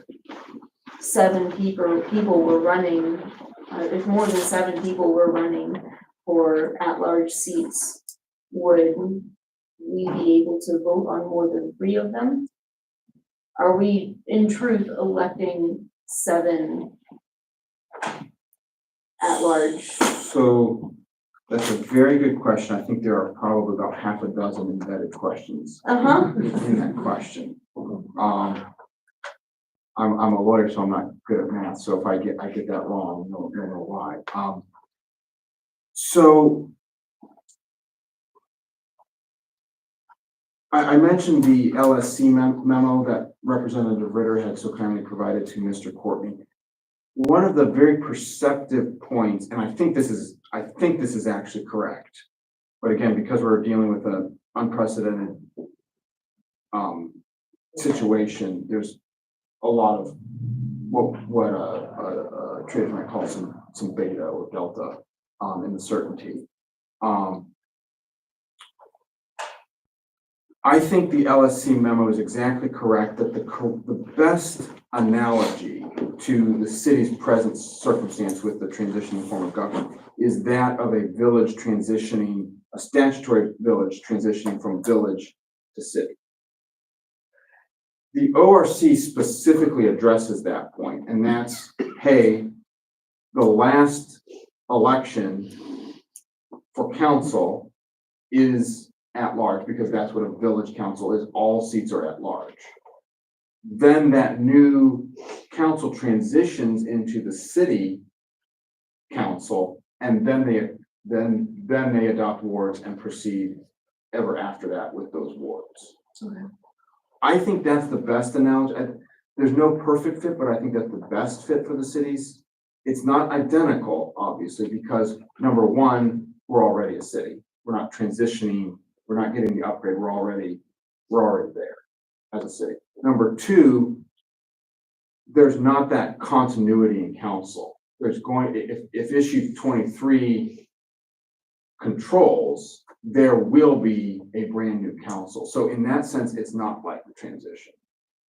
That's why I was saying that there's uncertainty here, because the proverbial shoe does not actually perfectly fit, even though it's probably the best size. With that interpretation, under the statutory form of government, elections for the 7 council seats would all be at large this year. The new council, the new statutory council in 2026 would then have the authority to adopt ward maps, which would then become effective at the next municipal general election, which would be November 2027. So as long as those maps are adopted 150 days prior to November 2027, those maps will control. If council does not pass it by that deadline, the city service director has a statutory duty to adopt maps. If he doesn't, he's going to be sued and the court will order him to adopt maps. So there will be ward maps under issue 23 for the November 2027 election. It goes by the general and not by the primary? Oh, I'm sorry, I got that. Yeah, it would be 150 days prior to the 2027 primary. Thank you. Sorry, I was. I wasn't sure Yeah, either. no, you're right. So it would have to be 150 days before that primary. If council does not act by that deadline, under the statute, the city service director, the statutory city service director, has to adopt ward maps. If he doesn't do it, then there will be a court order ordering adoption of ward maps. Under issue 4, my best reading of it is that council would then, as soon as issue 4 passes, would have authority to adopt the ward maps. Now, when and where the timeline for when those need to be adopted would be, it's a curious question. It's a little complicated, but let's maybe cross that bridge if and when we come to it, but under issue 4, council would have authority to adopt the ward map. So I guess what I'm saying is either way, there will be ward maps. I do think under issue 23, I think the best answer is that any lack of wards is not a problem if we follow the village to city analogy, which is expressly set forth in the statute, and by the way, which is kind of an operating assumption of the Legislative Service Commission memo. Now again, because there's a great deal of uncertainty, is that there's a higher than ordinary risk that a court might adopt a different answer to that question. But I think that's the question that provides us with a landing that doesn't require litigation. Okay, great. So, sorry for droning on for a while, but I think I dealt with about 4 or 5 different questions, right? So maybe not entirely sufficient. Any other questions for Mr. Rowe? She has a video. I don't. But someone there was taking a video of the League of Women Voters meeting. Could you have them reach out to? So I don't know who it was. I believe I could give you. Yes, she did have those. The league did a sign in. So, We can track her down. yeah, There was Wyndham not- didn't do the video, but they did do a sign in, so they should have a list of every person there, and I bet Wyndham would provide that. If it was doing the video. Because I know the league had reached out to me if the city had any video equipment, but other than wrenching the camera off from the wall, I don't believe that there is anything that's portable, so I didn't want to commit breaking and entering, and I think it was just on a tripod. It I was. believe it- Oh, it was. That Sorry. lady, I think she was from the board of election. oh, I believe she was. I think it was Debbie, who was the co-president of League of Women Voters Athens. Her last name starts with an S, and I don't have a note. I know that, so I can reach out. Yeah, She Over here. Yes. Okay, then that was her. And as long, well, I don't know how to facilitate the upload, but as long as we get the video file, I can. I think Mr. Pfeiffer can help us with that. Okay. So with that, we'll move on to ordinances for second reading. We have 2. The first one is 2425. Mr. President, do you need to read it just to make Mr. Taylor's job easier? I just started recording, so it'll help me through. Okay. Yeah. Okay. I don't mind reading. Okay. Ordinance 2425, an ordinance authorizing the city manager to apply for, accept, and enter into an overflow sewer grant, OSG, agreement on behalf of the city of Nelsonville for design of the Phase 5 sewer project. Whereas the city of Nelsonville seeks to design the Phase 5 sewer project. Whereas the city of Nelsonville intends to apply for OSG financing from the Ohio EPA to finance the design of the Phase 5 sewer project. Whereas the Ohio EPA requires the government authority to pass legislation for application and the execution of an agreement. Whereas council finds it is in the best interest of the city to apply for OSG financing from the Ohio EPA to fully finance the design of Phase 5 project. Now therefore be it ordained by the council of city of Nelsonville, Athens County, Ohio as follows. 1, council hereby declares it is in the public and best interest of the city and is necessary to apply for OSG financing from the Ohio EPA to fully finance the design of Phase 5 sewer project. Number 2, council finds it is necessary to complete the Phase 5 sewer project for the health, safety, and welfare of the people of the city of Nelsonville. 3, the acting city manager shall be and hereby is authorized to request from the Ohio EPA the OSG financing required to complete the design of the project. The acting city manager is hereby authorized to execute any grant application or other grant agreement required by the Ohio EPA subject to confirmation by council. Number 4, City of Council hereby finds that this ordinance was adopted in a meeting open to the public as required by applicable law. Number 5, this ordinance shall be in full force and effect the earliest time permitted by law, duly enacted by City Council, on second reading on the 28th day of April 2025. Motion to adopt? Mr. President, do we need a suspension of the rules on this, or otherwise it will sit for 3 days after adoption? Doesn't say suspension. Well, suspension is a second reading. Well, Yeah. there would need to be, if it goes into effect immediately, there would need to be a emergency declaration. And there's no. I believe.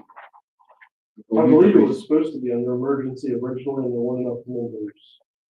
I believe that's true. I believe that's correct. I can do indulge and let me, try to see what the original wording was.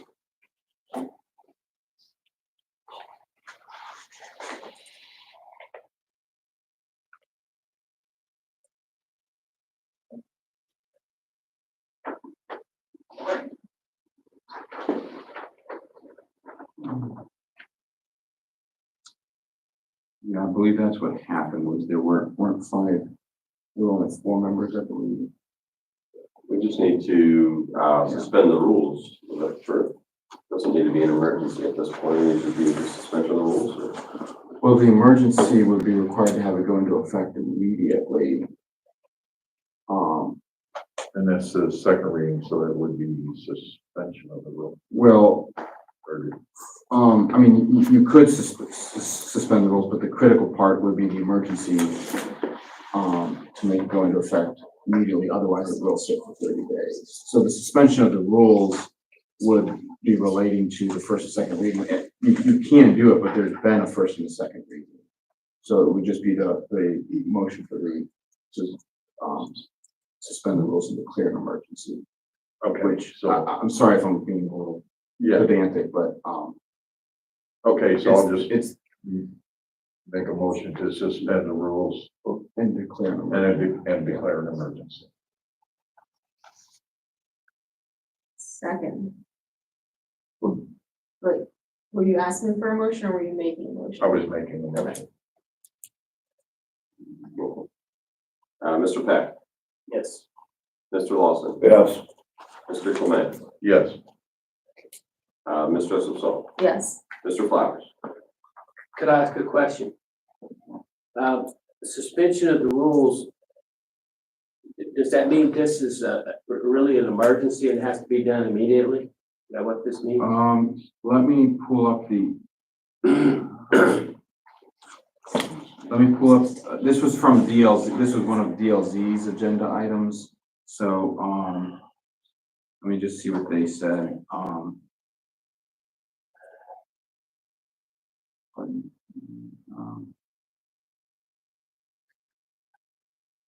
DLZ says the application needs to be submitted to Ohio EPA by May 1st.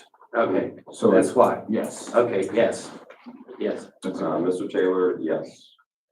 Okay, motion to adopt. So, Any, citizens' comments on adoption? I'll second it. I'm sorry. We got a citizen comment in the back. Okay, yes. What is, phase 5? Ms. Chief Oliver? Phase 5 sewer is out to, Scenic Lane. It's what? That's 4? Out to Scenic Lane. That was 4, I was phase 4. mistaken. Oh. I don't know if I 5. I believe 5 is the Poplar Street. So it's What about Railroad the Street? pipe here, it's the underground connection. Yeah, all The it's new all underground lines. sewer lines being replaced. Okay, council discussion. Clerk call the roll. Mr. Lawson, Yes. Mr. Clement, Yes. Ms. Joseph Saul, Yes. Mr. Flowers. Yes. Mr. Taylor, yes. Mr. Peck. Yes. Okay, ordinance 2425 passes. Ordinance 2525.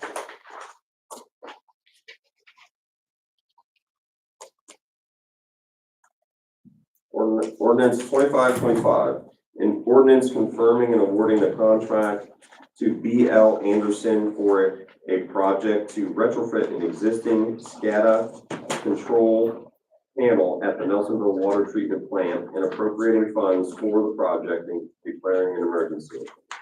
Whereas council authorized by duly adopted resolution 2329, publishing a request for proposals under applicable competitive bidding requirements for a project to retrofit the existing SCADA control panel at the Nelsonville Water Treatment Plant. Whereas the city published such request for proposals. Whereas the city received only one bid in response to the request for proposals. Whereas the bid was submitted by B.L. Anderson and the city finds B.L. Anderson's bid to be appropriate and acceptance and confirmation of the bid is in the best interest of the city.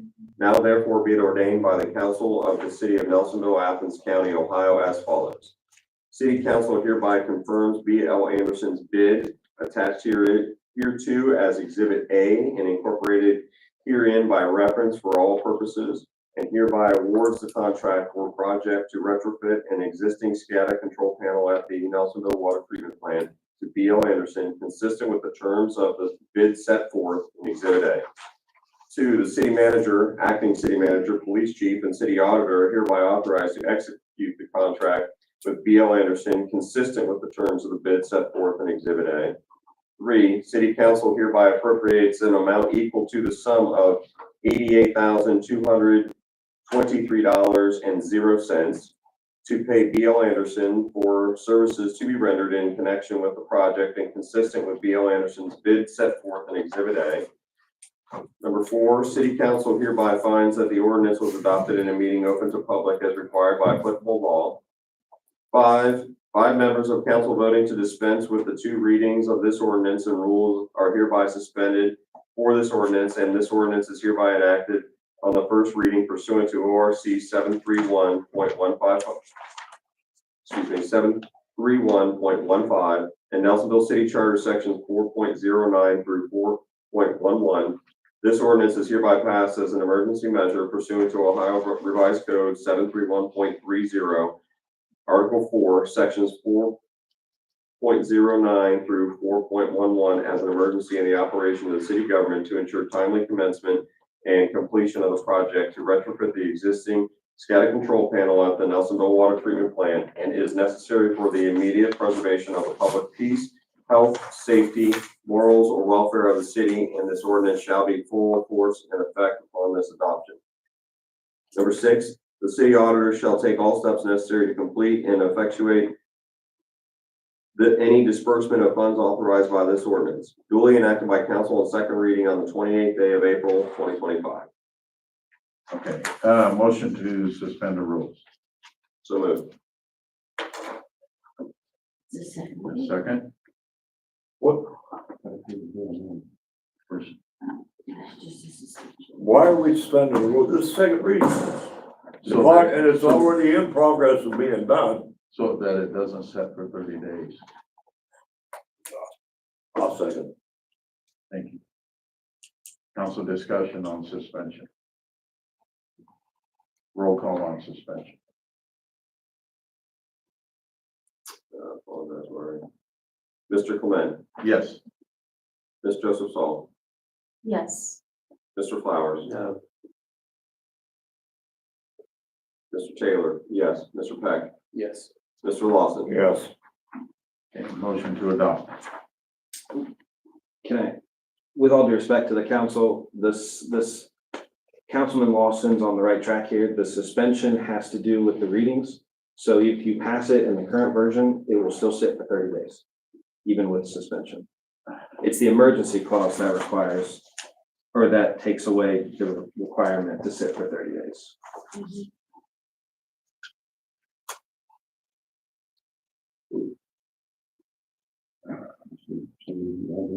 So we have a motion currently. We do not have a second for adoption.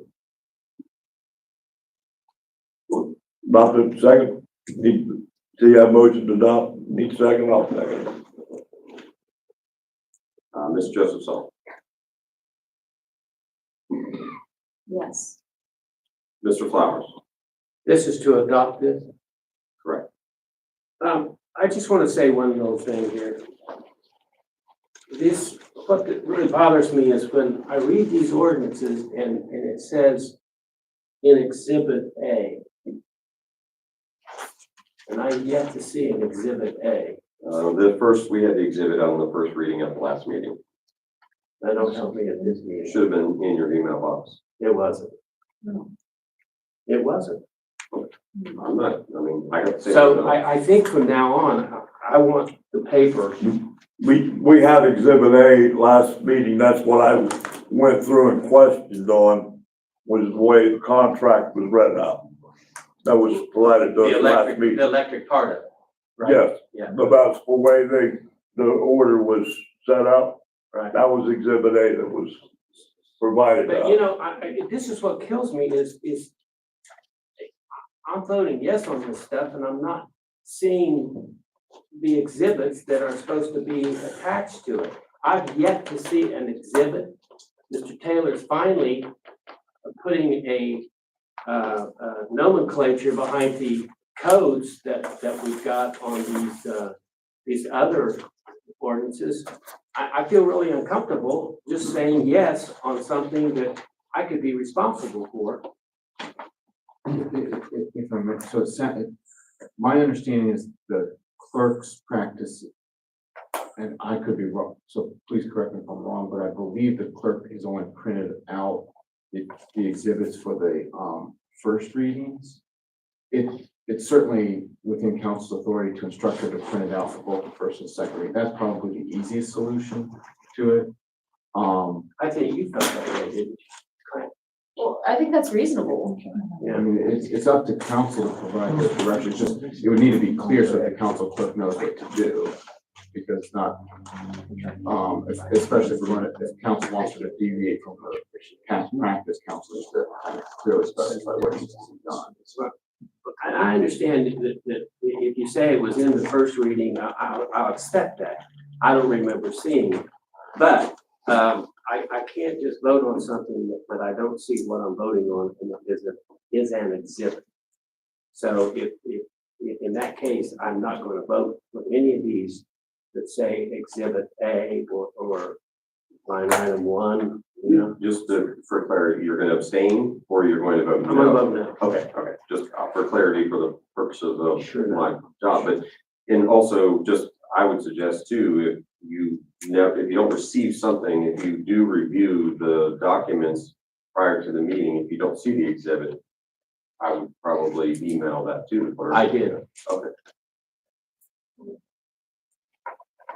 I did today. Okay, I'm not sure where we at. We have a motion and a second on adoption, and we have one yes and One no. one no. Okay. Mr. Taylor, yes. Mr. Peck, Yes. Mr. Lawson, Yes, Mr. Clement. Yes. Ordinance 2525 passes. Ordinance 2625, if someone would like to introduce it. I introduced. Thank you. Get some water.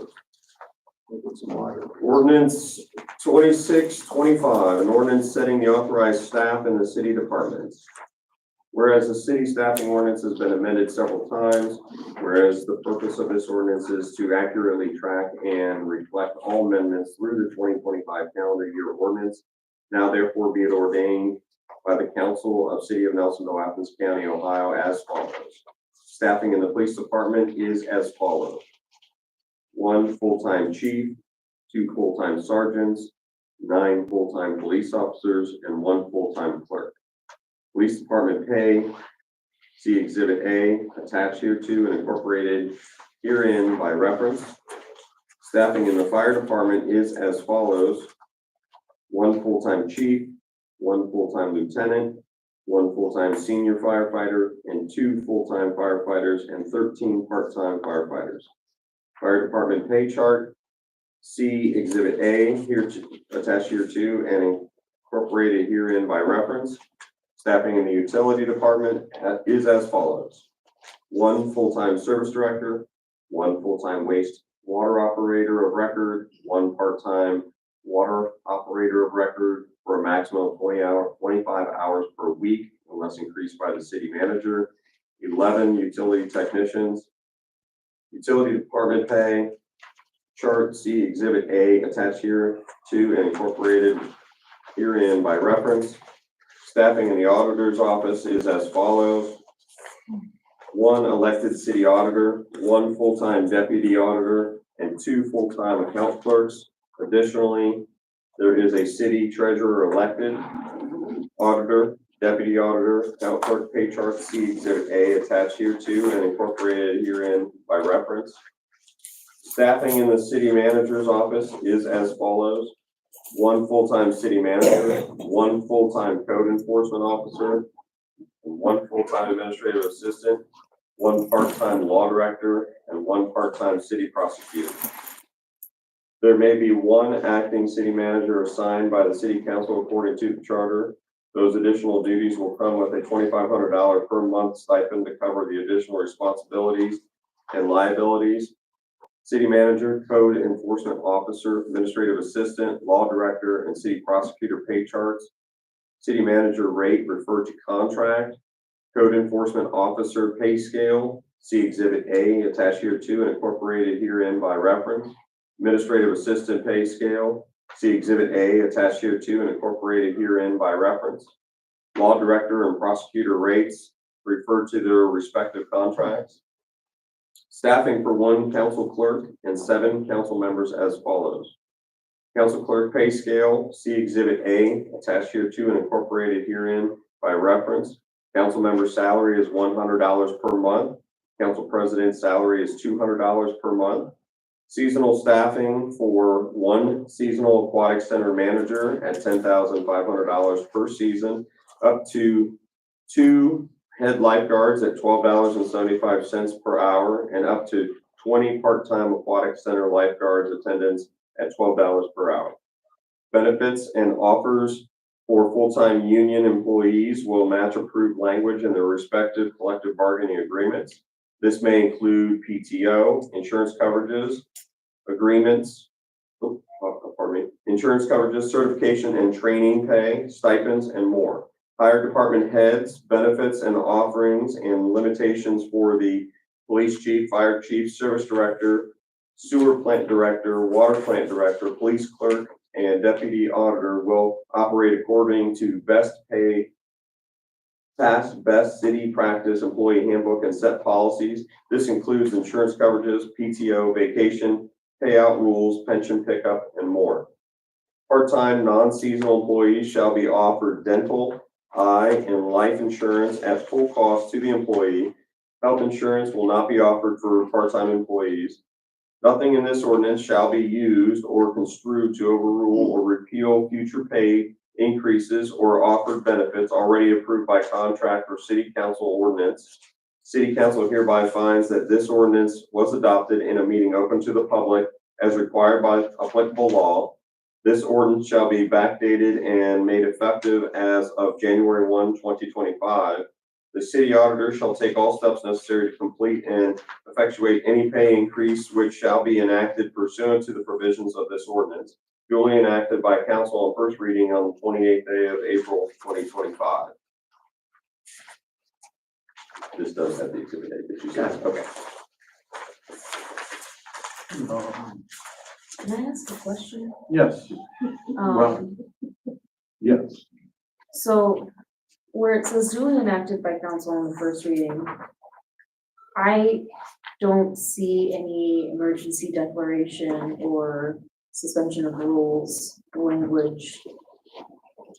Are we able to enact this on first reading? I think it's Do we just just back do it under yearly? suspension of rules.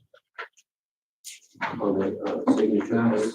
Mr. Rowe is looking here. You can continue discussing while I'm looking. Okay. Have something. Yes. Is that what this means on the back under suspension? It does say that on the back thing. Yeah. You see it? Signature line. I do. Is that suspicion? He's looking at. Right, figured.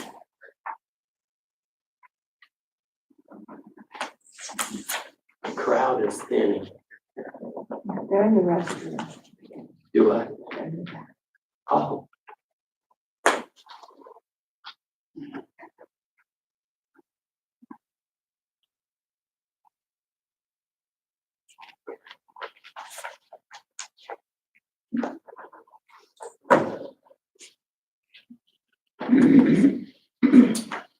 So if you want to have this immediately effective, it would need to, include an emergency, because it's not one of the specific ordinances that, for the charter would, go into effect immediately. So that language is omitted from the ordinance?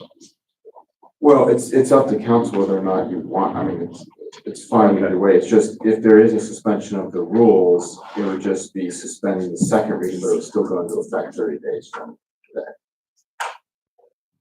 So, since this does, concern, salaries and whatnot, maybe we should do the second reading so there's time for input between the first and second, and then pass it on the emergency at the second meeting. I don't know if, I mean, this is just a formality that we need to do every year is to pass the staffing ordinance, but I don't see any reason why it would have to be an emergency because it's gonna be backdated to the beginning of the year regardless. So. And they've been getting paid. Correct. Yep, doesn't change. So this would be first reading, and we would pass it on the second reading, on May 12th.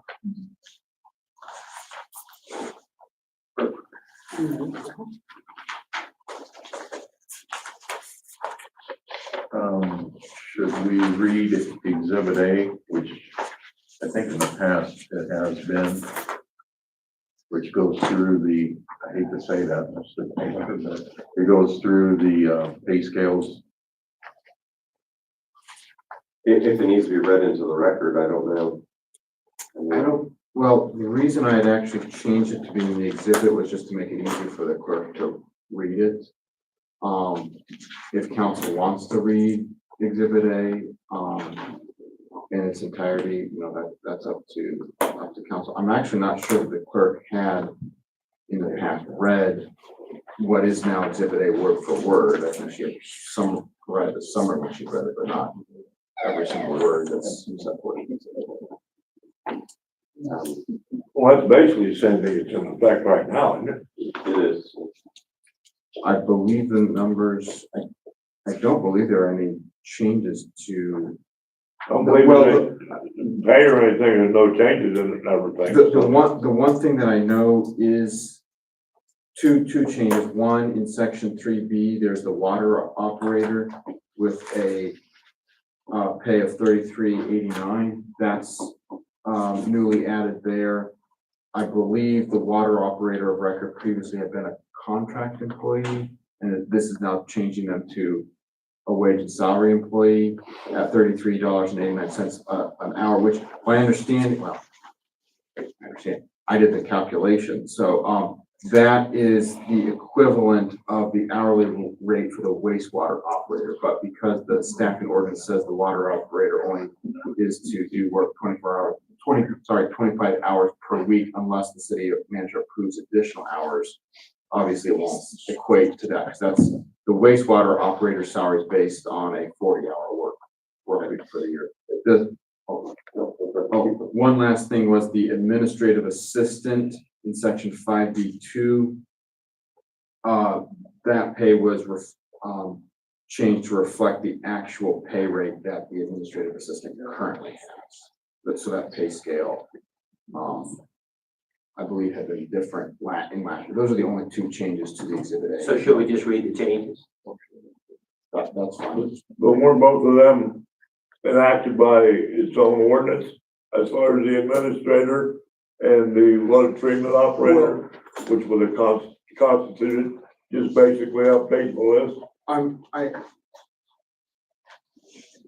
I'm not sure about that because I'm not sure that this is the current water operator's current pay, because I don't know I don't recall 25. 25 An hour.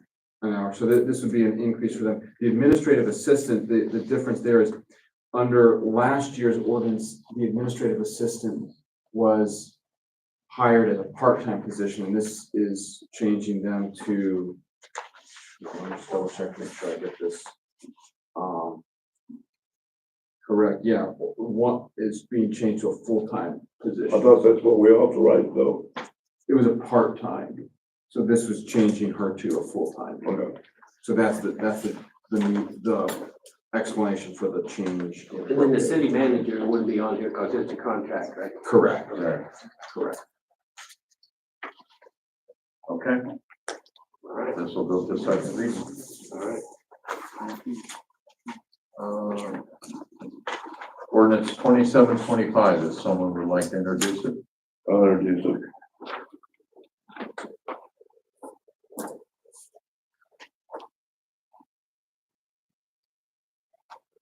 Ordinance 2725.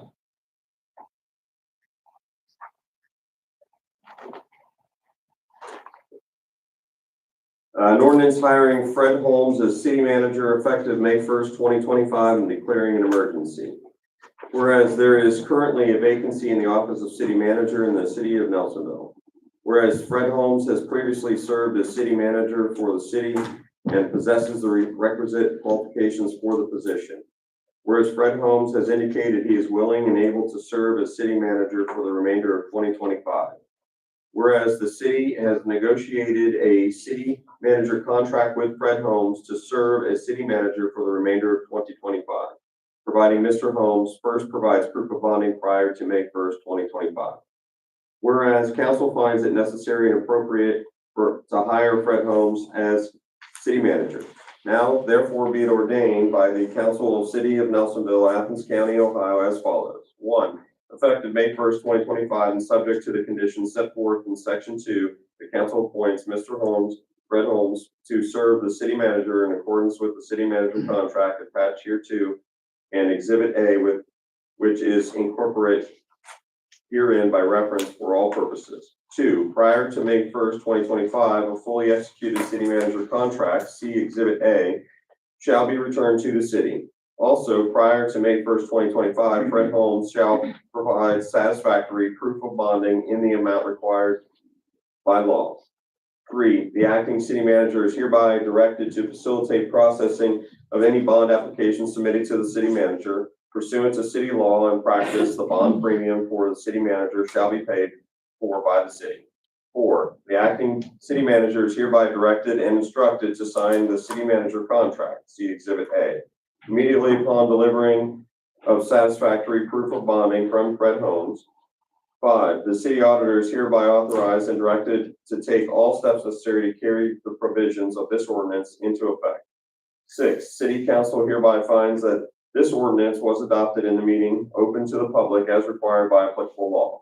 7, 5 members of council voting to dispense with the 2 readings of this ordinance and rules are hereby suspended for this ordinance, and this ordinance is hereby enacted on the first reading. Pursuant to ORC 731.15 and Nelsonville City Charter Sections 4.09 through 4.01 or 4.11, this ordinance is hereby passed as an emergency measure pursuant to ORC 731.30 and Nelsonville City Charter Article 4, Sections 4.09 through 4.11 as an emergency in the operation of the city government, as there is currently a vacancy in this office of city manager and the city needs to immediately fill this office of the city manager and is necessary for the immediate preservation of the public peace, health, safety, morals, and welfare of the city.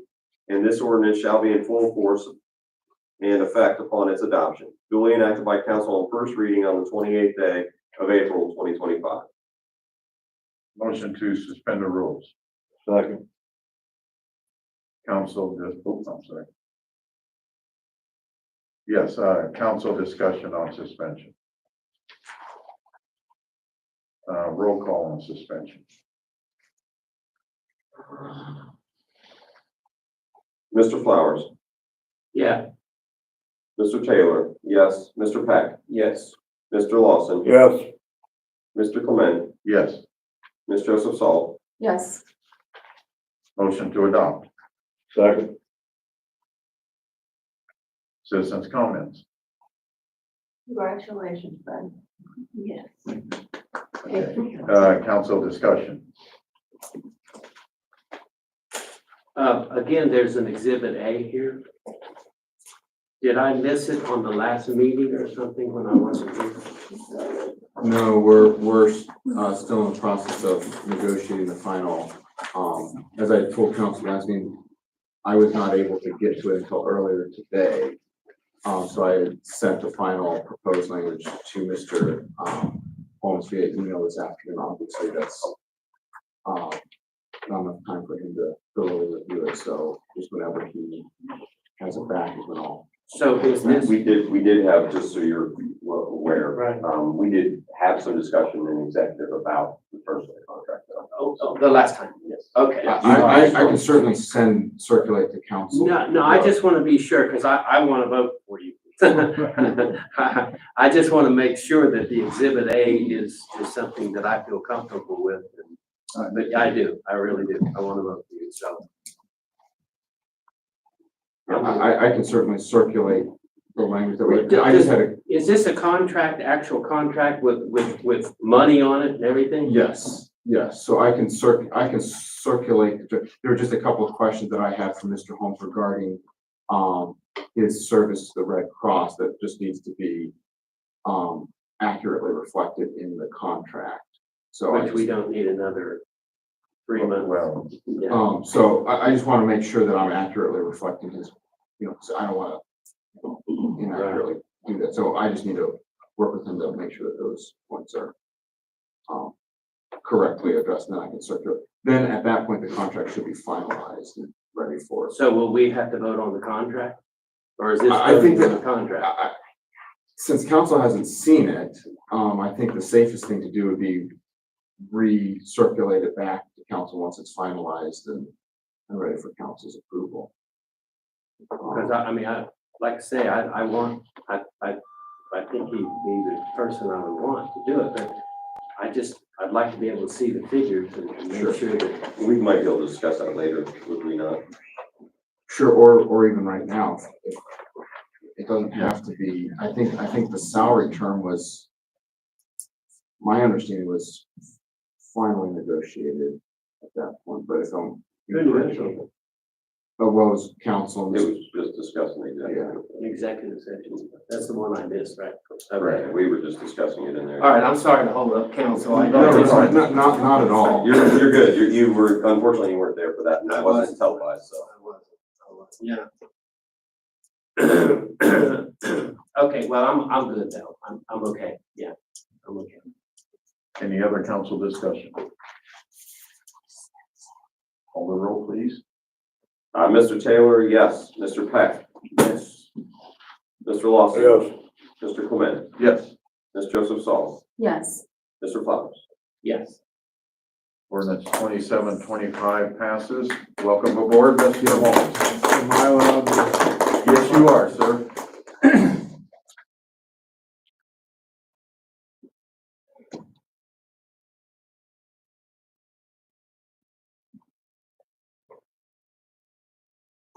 First of all, this feels really weird. But I want to say that I am absolutely thrilled. I am honored and privileged to be working with this council. And I'm looking forward to it. I've advised my Red Cross, I just came from an awards banquet tonight, and I told them I would not be available until my obligation to the city is made. And if you want to know the reason why I share this with council, is that okay if I share that? I'm gonna tell you the reason why, because when I was first asked this, no came to mind quite quickly. But for the last 19 and a half years, I've been a Red Cross volunteer. Over 41 deployments, I've gone and helped out total strangers that I knew nothing about. at a drop of a hat. I just got on an airplane and just went. When my community that I know needs my help and my skills and my ability, it would be irresponsible for me to say no, just because I like to sleep in to 8 o'clock and be retired. If you look in the Bible, there is no word of retirement. I'm not called to be retired and just sit around and be lazy. I'm required to serve. And that's why I'm honored to come and serve not only the city of Nelsonville City Council, but also the residents of the city of Nelsonville. It is truly an honor. Thank you, Fred.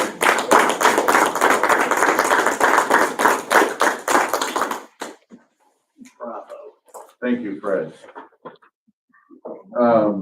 Ordinance 2825, if someone would like to introduce it. I will. Thank you.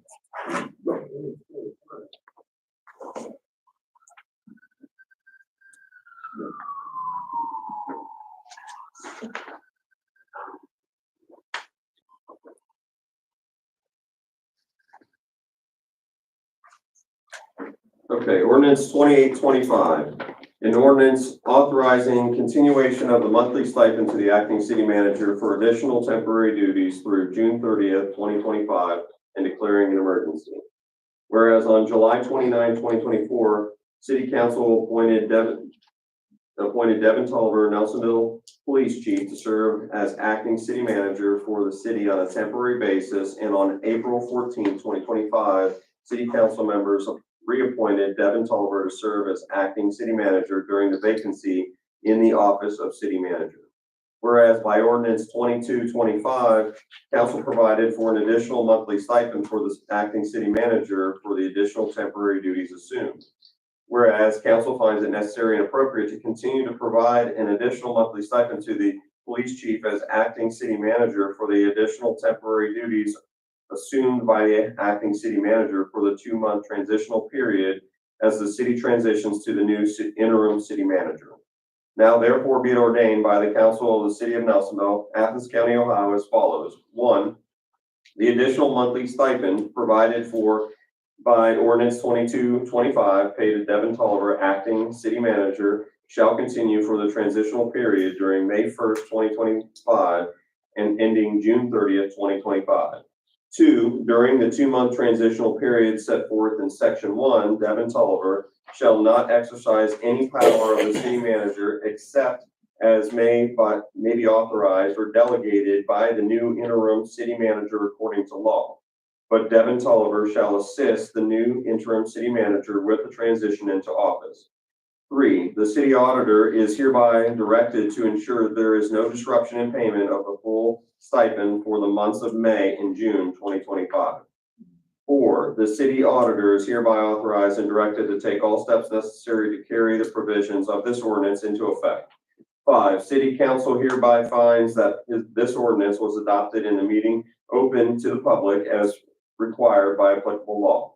6, 5 members of council voting to dispense with the 2 readings of this ordinance. The rules are hereby suspended for this ordinance, and this ordinance is hereby enacted on the first reading.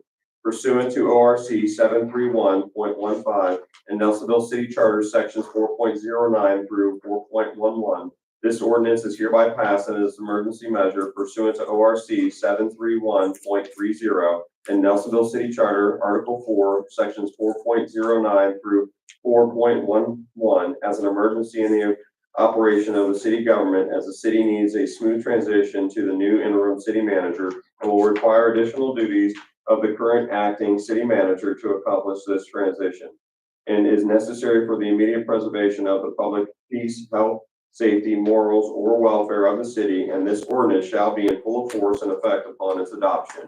Duly enacted by council on first reading on the 28th day of April 2025. Okay, motion to suspend the rules. So moved. Second. Council discussion on suspension. Call the roll on suspension. Mr. Peck, Yes. Mr. Lawson. Yes. Mr. Clement, Yes. Ms. Joseph Saul, Yes. Mr. Flowers, Yes. Mr. Taylor, yes. Motion to adopt. Second. Citizen comments. Council discussion? I have a discussion, I want to ask, could I ask Mr. Holmes something? Yes, You've had this job before, is that correct? that's correct. Do you need Mr. Tolliver to assist you? Yes, sir. Okay, do. that's all I wanted to know. Thank you. That's all I wanted to know. All right. Why? Any other council discussion? Call the roll. Mr. Lawson. Yes. Mr. Clement. Yes. Ms. Joseph Saul. Yes, Mr. Flowers. Yes. Mr. Taylor, yes. Mr. Peck. Yes. Ordinance 2825 passes. Resolution 2340, if someone would like to introduce it. I'll introduce it.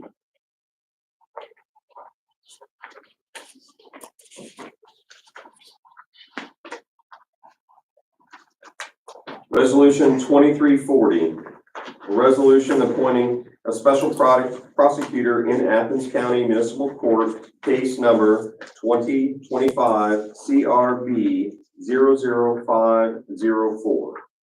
Whereas section 6.05 of Nelsonville City Charter provides in part, when necessary, the council may appoint special legal counsel to represent the city together with or in place of the city attorney. Whereas criminal charges have been filed in Athens County Municipal Court, case number 2025 CRB 00504 against the defendant in the case. Whereas to avoid the appearance of a conflict, the interim city criminal prosecutor is recused from the case. Whereas the city has never given its informed consent confirmed in writing, waiving any conflict of interest which may apply in any way with legal representation of any party in Athens County Municipal Court, case number 2025 CRB 00504. Whereas attorney Jesse Shamp, Esquire of the law firm Frost, Brown, Todd, LLP, have agreed to serve as special prosecutor in the case. Whereas the city desires to engage attorney Shamp and such other attorneys in his firm as case needs may require in the case. Now therefore be it resolved by the council of the city of Nelsonville, Athens County, Ohio, as follows. 1. Council hereby appoints attorney Jesse Shamp, Esquire of the law firm Frost, Brown, Todd, LLP, as special prosecutor in Athens County Municipal Court case number 2025 CRB 00504 and shall have full power and discretion to prosecute such case according to law. 2. At his sole discretion, attorney Shamp may use the services of any other attorney at Frost, Brown, Todd, LLP, including but not limited to attorney Thaddeus M. Boggs, Esquire, to assist in the prosecutor of the case as case needs may require. Attorney Shamp and the law firm of Frost, Brown, Todd, LLP shall be compensated accordingly to the schedule set forth in Exhibit 1, a copy of which is attached hereto and incorporated herein by reference for all purposes. The city manager, acting city manager, and/or police chief is hereby authorized to sign an engagement letter with Frost, Brown, Todd, LLP, which shall set forth the terms of special counsel's authorities and duties and the terms of their compensation. Any appropriations of funds to compensate the special prosecutor shall be provided for by separate ordinance of council. City council hereby finds that this resolution was adopted in an open meeting to the public as required by applicable law. This resolution shall be in full force and effect at the earliest time permitted by law. Duly adopted by council on first reading on the 28th day of April 2025. So, yes, Mr. President, just to address the question that Mr. Flowers had been asking. So I do not have the Exhibit 1. I did have a conversation with Mr. Shamp today. I'm anticipating hearing back from him tomorrow. My recommendation would be to table this until we get that from him. The reason for this legislation, so I'm ethically, I believe, required to recuse myself. So I'm currently serving as the interim city criminal prosecutor because the defendant in this case is involved in a civil case against the city, I believe it would be, a parent, would have an appearance of a conflict if I were to prosecute this criminal case, so I have to recuse. That requires the court has jurisdiction then to appoint a special prosecutor. It's kind of irrelevant whether council approves this or not, there will be a special prosecutor appointed by the court, because that's just the way the court system operates. The only role that council have to play would be to approve that appointment for the purposes of compensating the special prosecutor. Which, if council doesn't do it, there will be a court order ordering the council to provide that compensation.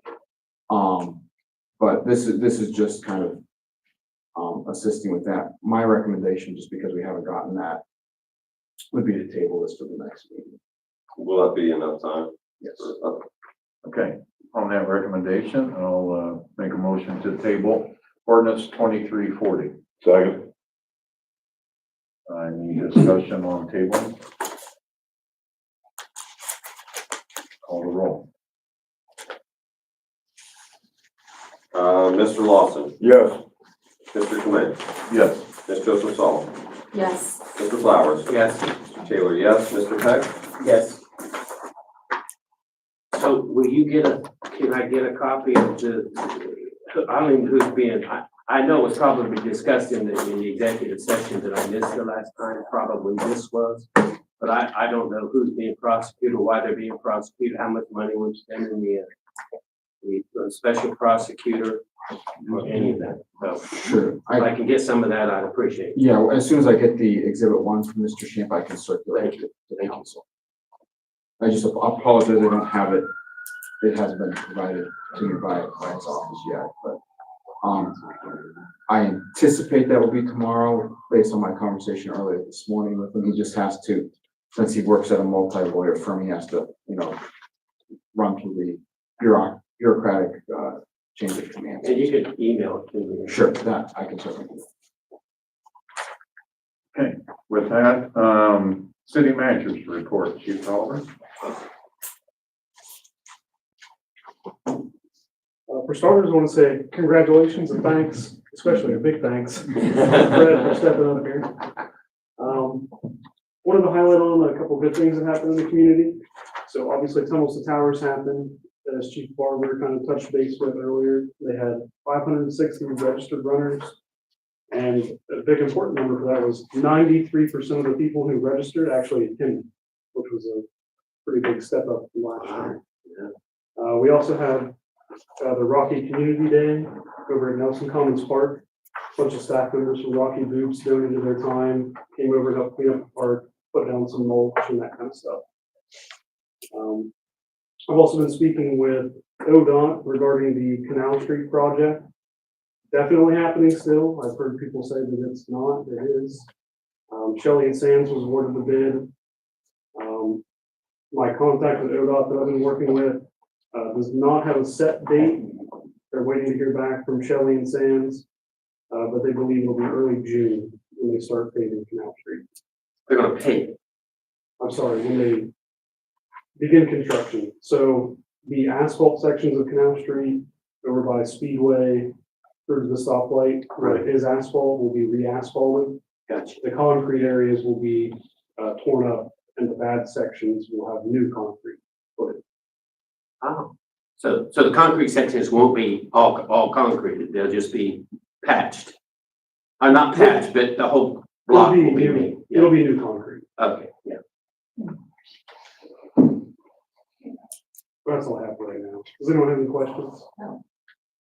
Yes, how are we coming on the code officer? Oh, I think we got a little over 20 applicants. Really? Yeah, so we have quite a big handful of applicants to go through. I think what I'll do now is I'll try and whittle those down to get to a smaller pool, and then maybe once Mr. Holmes gets in, he and I can go through those together. I look forward to it. One, if I may just to add, Yes, just Mr. open positions, as you know, the city prosecutor positions open has been posted for some weeks now. Only one applicant has applied, but he's an attorney down in Houston, Texas. I'm not sure that that's a viable, like, he is barred in Ohio, but I don't think he understands he would need to come to Nelsonville and Athens and be here in person. Yeah, right. So I'm just concerned about that, particularly, as council knows, I can't be the law director next year with that change in government. I'd like to have a permanent prosecutor lined up to assist the new law director, because otherwise it's a little overwhelming, doing all the city attorney work and The the two city. jobs is kind of, Pardon? the two jobs. He understands that. I don't know what he's worried about. Yeah, right. So I just want to report that to council, that the difficulty in finding, I am working, in fact, I had a conversation with Mr. Tolliver earlier today about a possibility with someone out of Columbus. So I'll just report, keep the council updated on that. That's kind of a high priority, I think, because that's obviously something that's very important to the continued operation of the city. Will, who will be, once you choose, you're just gonna choose one code enforcement officer? No, I was gonna work on whittling it down. from But I mean, 20 once down to- you get down to that whittled Yeah. part of it. are Yeah, you we just- only have staffing for one, so we have to hire one. Yeah. Yeah. And that will be his or her only job, not assisting Mr. Holmes, right? Correct. Okay. But if you walked, as I did, down our streets during that, and you can see we need one desperately. So, I would love to see that be expedited, and, with summer coming up, with the Parade of the Hills coming up, you know, I know we get crews out doing things for the parade route, but I think we should do that all year long, is to correct those problems, so yeah, that, I think if you could maybe expedite that would be great, because we could get somebody on the job. Thank you. I have another question. How are we coming, with the, aquatic center opening in just about a month? I'll need to follow up some more with, Leslie. I know she's in the process of getting lifeguards put through training. I don't have an exact count, the total number she has, so. Betty said if anybody needs help painting, she would volunteer to do it. And I told her I'd help her too. You Okay. never know. Yeah, I'll have to get back. in touch Nothing with Leslie fancy. about that. Anyone? Is she talking about you're gonna go in and do the, I said if. the concession stand and stuff, the roofing and stuff, or I thought we were gonna fix the pool first before we go in and do that. Is that, do you understand what I just said? Cause You're talking, I think they're referencing helping paint up and do kind of small touch-up painting at the pool. oh, okay, But we are working on a more long-term project right. to fix some of the facilities. But, because they were talking about redoing the roof, fixing things up, and my comment was maybe we should see if we're gonna be able to salvage the pool, which I think you and I talked about. Salvage the pool first before we throw money at a non-salvageable, project. All right, thanks. I went to the restroom, so I missed what you said about the pool, and if you don't mind, I'd like to hear what you're. Just, I'm still working with Leslie to have her get all the lifeguards hired and trained. And I know Ms. LaRue mentioned that you guys could potentially be available to help do some touch-up painting or anything like that. We're glad to do that. I think they said that you were gonna be lifeguarding this year. Yeah. Well, maybe. Okay, I'm sorry, I shouldn't, my bad. You Okay. never know for it. Did they find the leak in the pool? I was told there was a Still pool leak looking in. for it. Yeah, we have not. Yeah, there's some. It's elusive. Are we fixing it? No. We're trying to contract a company to come take an extensive look at it, but it was difficult to do with the time frame because of the It's summer. big money, everyone's booked wasn't it? out. I mean, it is very expensive, yes. Okay. Anything else for Chief Tolman? Thank you. Okay, good of the order. Ms. Joseph Saul, you would start us off. Sure, my only question, was, do we want to instruct the clerk to include printed exhibits for both readings? Killing me right now. No, just kidding. Marketing. What he meant to say was, yeah. I'll call her in Florida and have her find out. I'm just Yeah. kidding.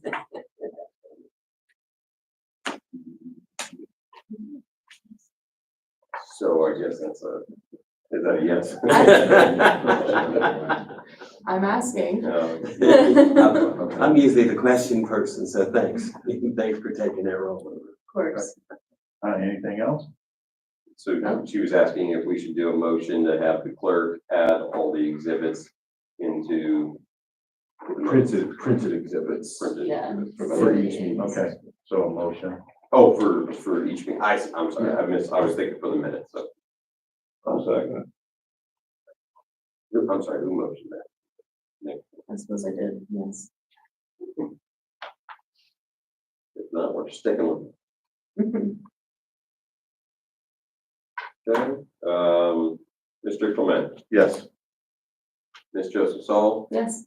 Mr. Flower. Yes. Mr. Taylor, yes, Mr. Peck, Yes. Mr. Lawson. Yes. Anything else, Ms. Joseph Saul? Oh, none for me. Okay, Mr. Flowers? I would just like to, say, that I might need help getting out of this chair.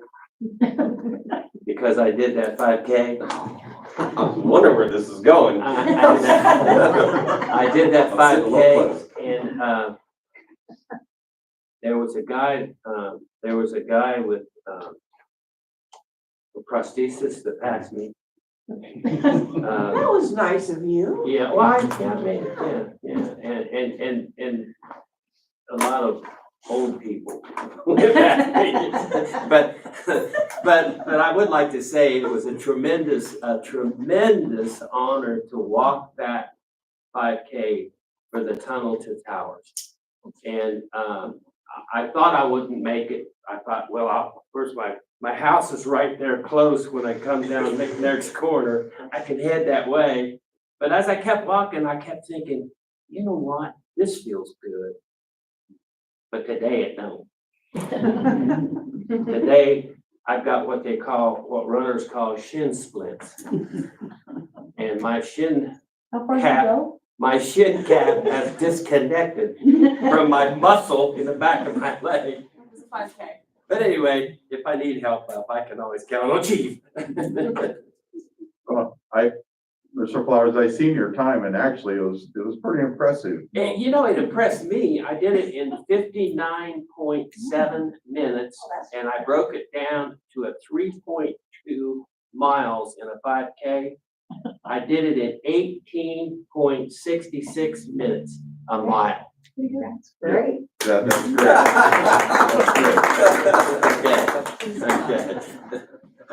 Okay. Mr. Taylor? Can't beat that. Tough that day. I can't, I'm all out. Mr. Peck? I can't talk to you. I'll have none. All right, well, I have a brief statement I'd like to read. 3.5 years ago, I proudly took the oath for becoming a Nelsonville City Council member. I swore to uphold the Constitution of the United States, the Constitution of the State of Ohio, and the Charter of the City of Nelsonville. Issue 23 hampers my ability to uphold that oath and fulfill my duties as outlined by the city charter. Please be informed before voting on May 6th. I just ask that you be informed. And the state is watching. So, also, I'll say it again, when you mow your yard, please don't blow the grass out into the street. It creates all kinds of issues and problems. It's a little premature, but May 24th meeting falls on Memorial Day. So we need to have a discussion about how we want to handle that. We can do that at the next meeting. maybe just move it to the Tuesday. Yeah. Yeah, we have options, just something to think about, and we can talk about further at the May 12th. Can we go ahead and do that now, just so we don't forget to do that? If Not that we if would you're- ever forget, If but you're fine with that, we can definitely do it. yeah, I'll motion to move the May 24th meeting to the Tuesday, May 25th. Right. I'll second that.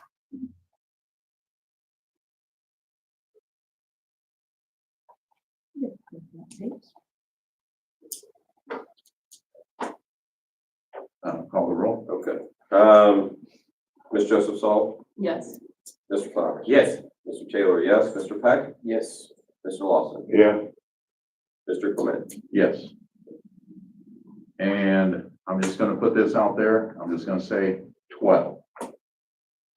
And with that, I make a motion to adjourn. Second. Third. We missed what you said, Greg. I just said the number 12. Okay. I thought you said. Okay, Mr. Flowers? Am I voting on 12? You're voting on the You're voting motion. to adjourn. Oh, yes, sure, yes. Mr. Taylor, yes. Mr. Peck, Yes. Mr. Lawson, Yes. Mr. Clement, Yes. Ms. Joseph Saul. Are we not, wait, are we moving into executive session? No. That makes last We are. week, that's it. Do you want to say later? No, so, yes. You're welcome to stay. I got no lie, man. I thought she was gonna hold out. I thought she was really sure. You never know. I was like, hey, she wants to stick this one out. Last meeting in May. I wanted to do it on a Saturday. God just said, "Oh, Because I keep getting texts.